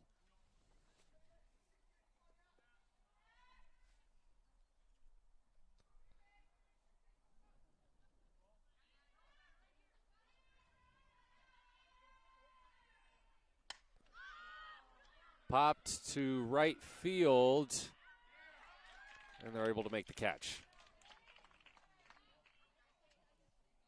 And that was Johnson over there.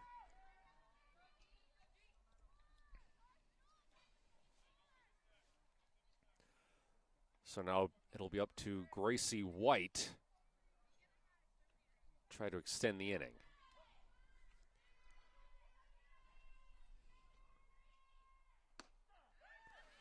Looks at strike 1.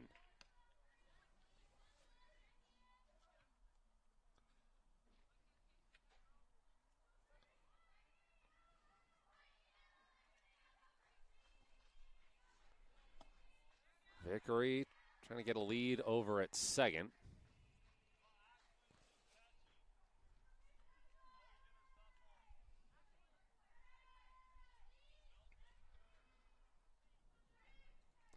1-1. Strike two. White led off this inning, so Henley's batted around yet again. She walked earlier in this inning. And she watches ball two go well outside. Outside, almost hit the dirt.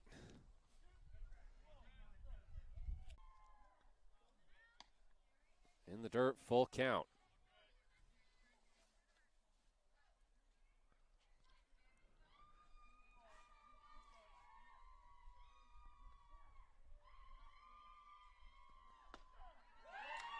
Strike three, got her looking.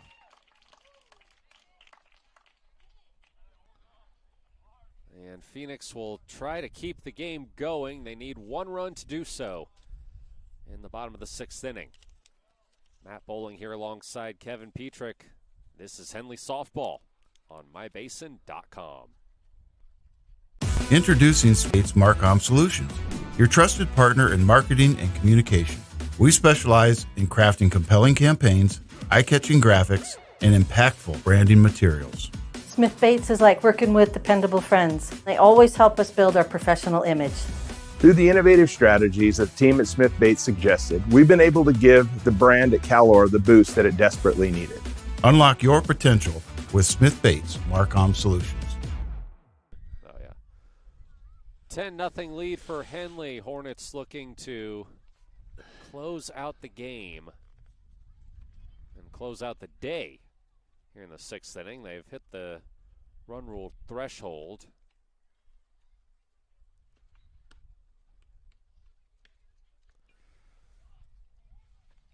And they're going to bring Gracie White in to pitch the last inning.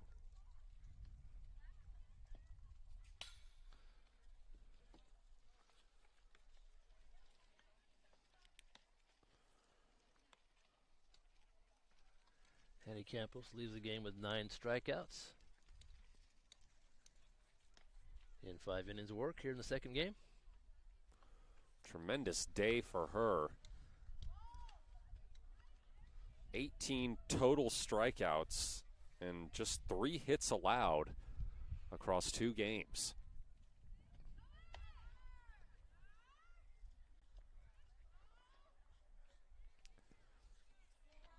So Gracie White will face Jaden Voss, the leadoff hitter. Annie Campos really had her number. Struck her out all 4 times she faced her today. We'll see what she can do against White. She came in today with a .526 batting average. Takes ball 1.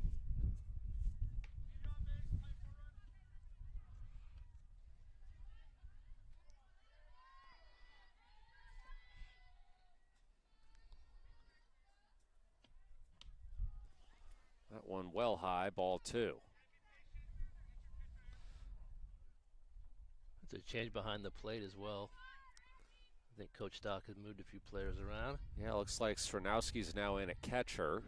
I think Birch is over at first, is that right?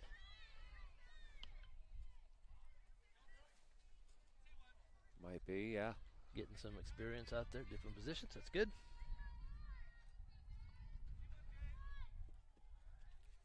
.30, and Voss walks.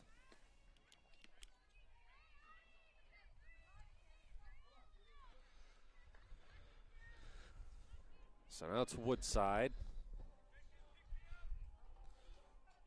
She is 0 for 2.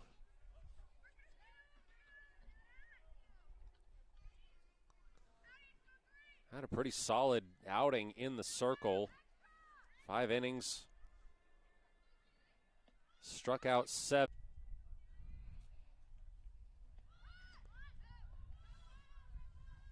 Delivery is low.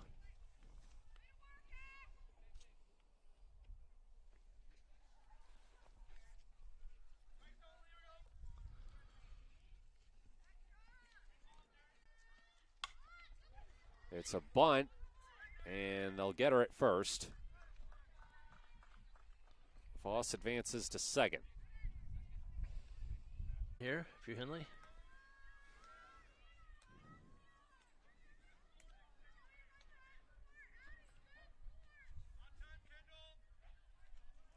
So now it's Kendall Haywood.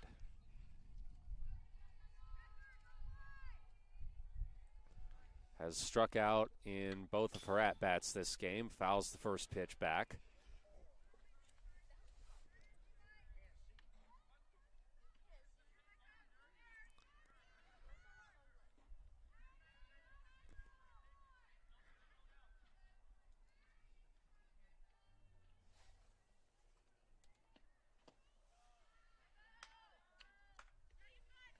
Outside for a ball.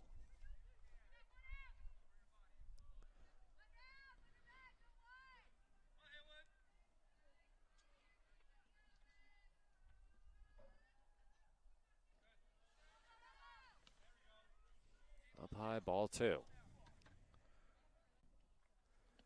2-1. Driven through the gap.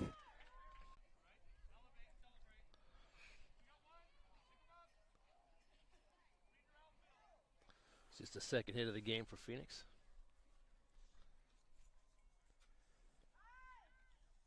So now it's Chris Lieb. Has walked and struck out here in game 2.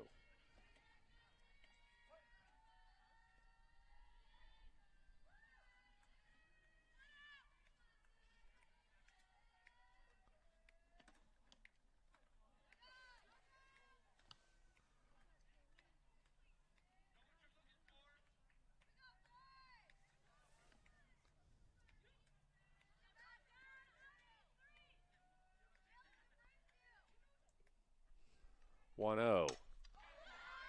Popped up and caught in left. They go home, but the run scores. So we will play the 7th inning.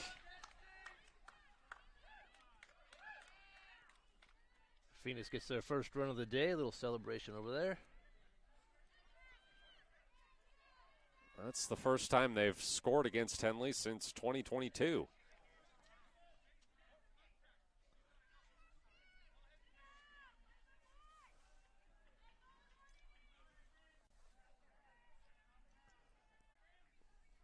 So 1-0 count to Gallegos. 2 outs with a runner on second.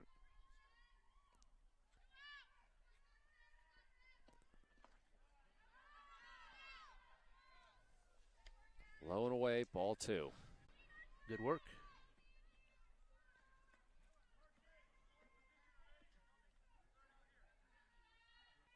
Two-oh. Swung on and missed.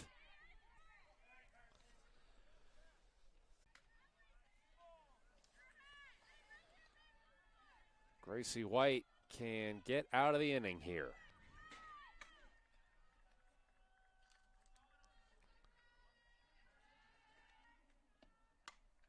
Popped up. Srnowski side Kevin Petrick. You're watching Henley Softball on Myson.com. Sports was kind of what defined me as a person. I loved to play every sport I could possibly play. The Abbeys was really the family stomping ground for all of our community. Saturday afternoon soccer tournaments, we'd head over to Abbeys afterwards. And then when we got up into middle school, on our way home, we'd stop at Abbeys after basketball games. When I go home, I want to see 2 things when I drive through Winston. I want to see my Abbeys and I want to see my high school. And those are the 2 memories that stick out the most to me.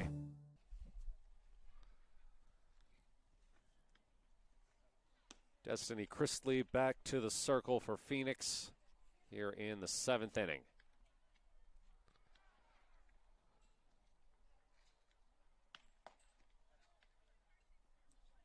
Ashlyn Srnowski for Susie Nichols.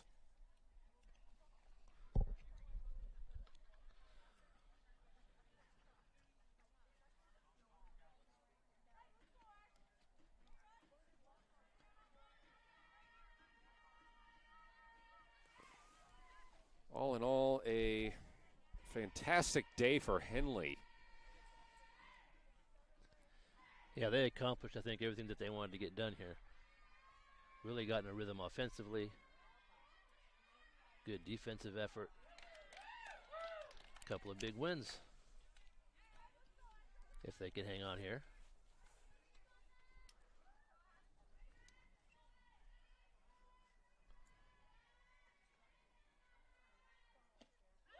Swing and a miss, strike two.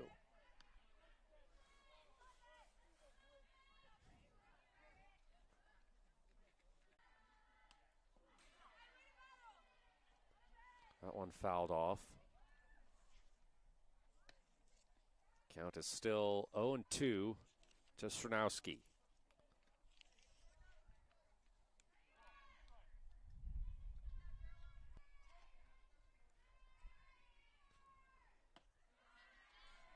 Upstairs, ball one.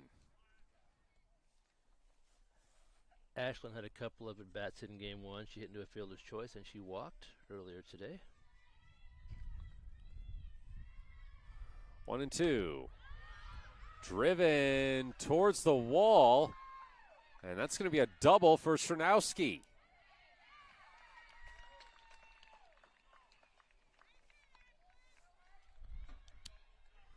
Three has struck out and walked.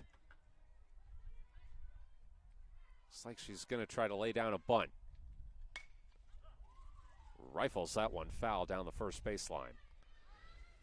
She finally got that extra base hit she'd been looking for in the last inning. Hit that double right at the wall in left center.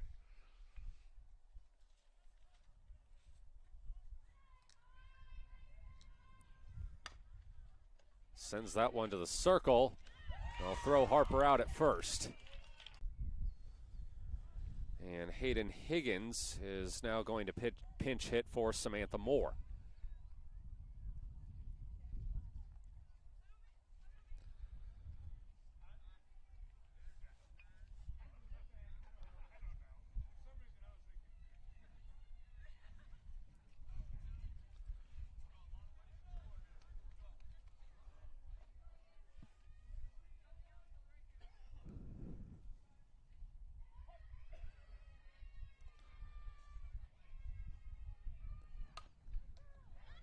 Higgins sends the first pitch right to the circle.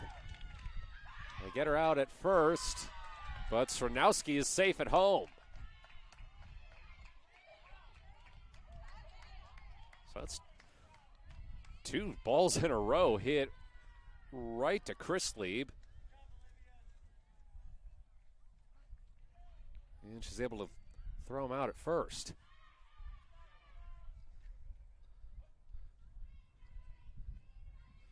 So it's 11-1 Henley now, as Annie Campos quickly sends one into center field, and she is at first.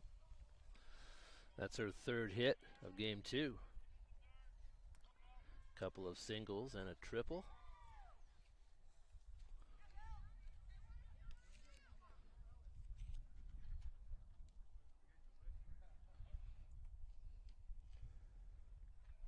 Belle Birch looks at ball one, was well outside. She's had a good game with the play as well. Has a single and a double and 3 RBI.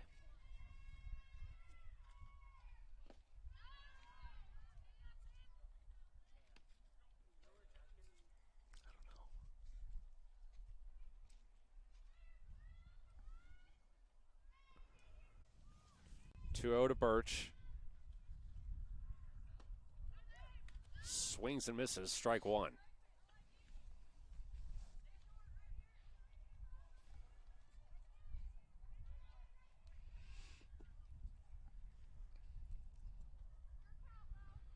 And there will be runners at the corners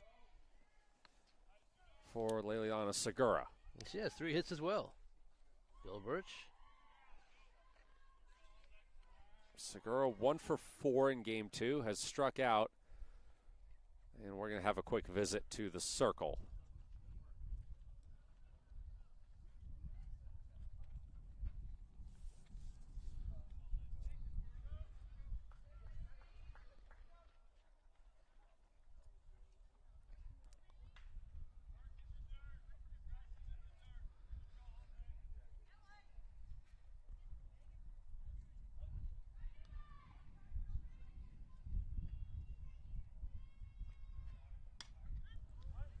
fouled behind the Henley dugout.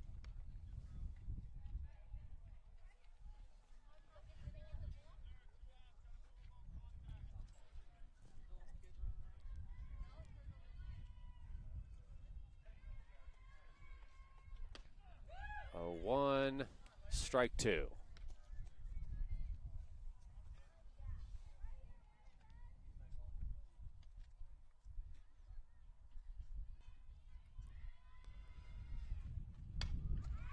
Segura through the gap into left field, and another run scores.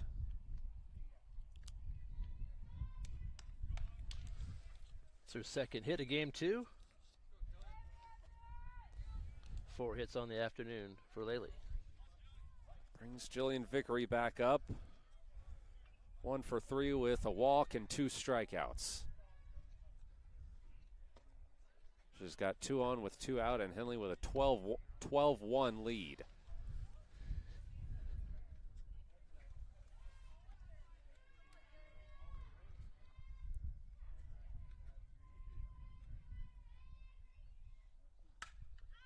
Popped up,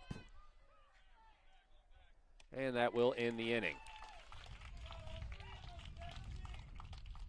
Last chance for Phoenix in the bottom of the You're ever going to meet. Hi, I'm Rob Cedar, General Manager at Clown Falls Subaru. Our 62 employees make it easy for us to live up to our comfortable, not corporate philosophy. Friendly faces, easy answers, straight talk, fairness, and exceptional service. These are the things you expect. These are the things that all of our people deliver. Our management team, sales pros, certified service and body shop techs, lot attendants, and detail experts are all 100% focused on you. Local people putting their friends and neighbors first. At Clown Falls Subaru, that's the only way we do business. It's comfortable, not corporate. Our team members also spend hundreds of hours each year supporting local charities and events through the Subaru Love Promise. That's the kind of people they are. We're very proud of them. They're your friends, they're your neighbors, they're glad to know you, and they want you to be glad to know them too. I'm Rob, and this is what makes us comfortable, not corporate. Gracie White and Henley looking to wrap things up here in the bottom of the second. They lead 12-1.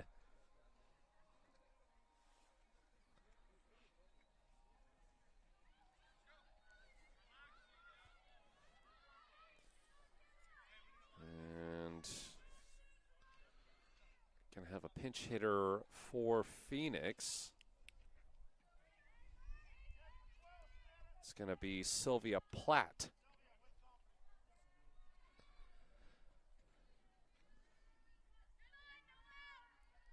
Not to be confused with Sylvia Plath.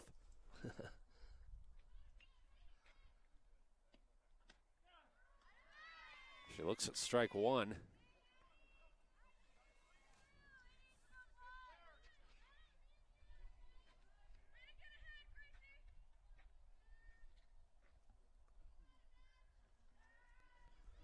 Oh, one up high. Platt's got the hoodie on over her jersey. It's certainly been a fairly chilly day here in Talent. Yeah, we lost the sun a little bit into game 1. It's kind of been overcast ever since. A little windy.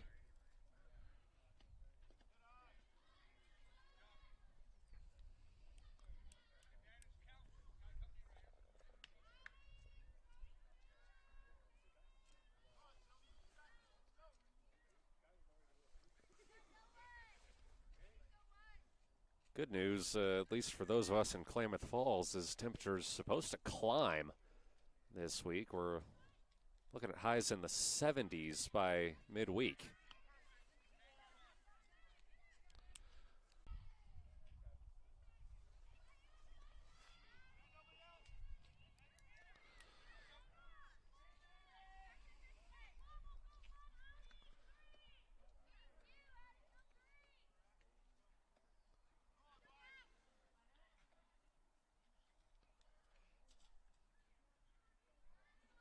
Brings up Violet Harper. And she takes ball one.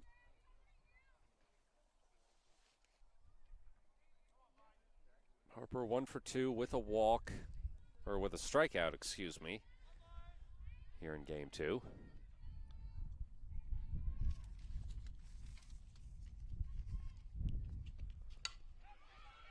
Sends it to short, and this could be 2. They don't get the throw to first in time.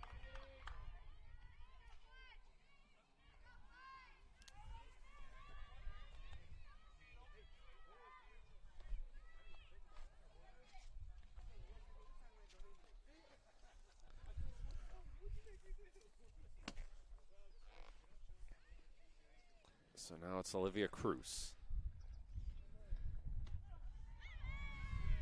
Takes strike 1.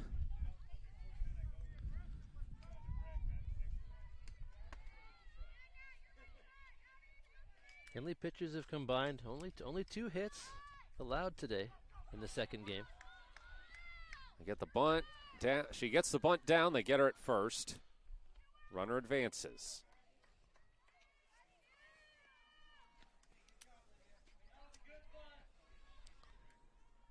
So now it's Julie Johnson. She takes strike 1.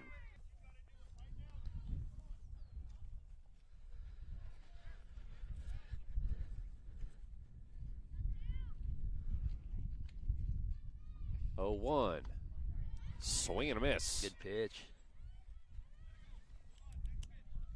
Some good pitching experience here.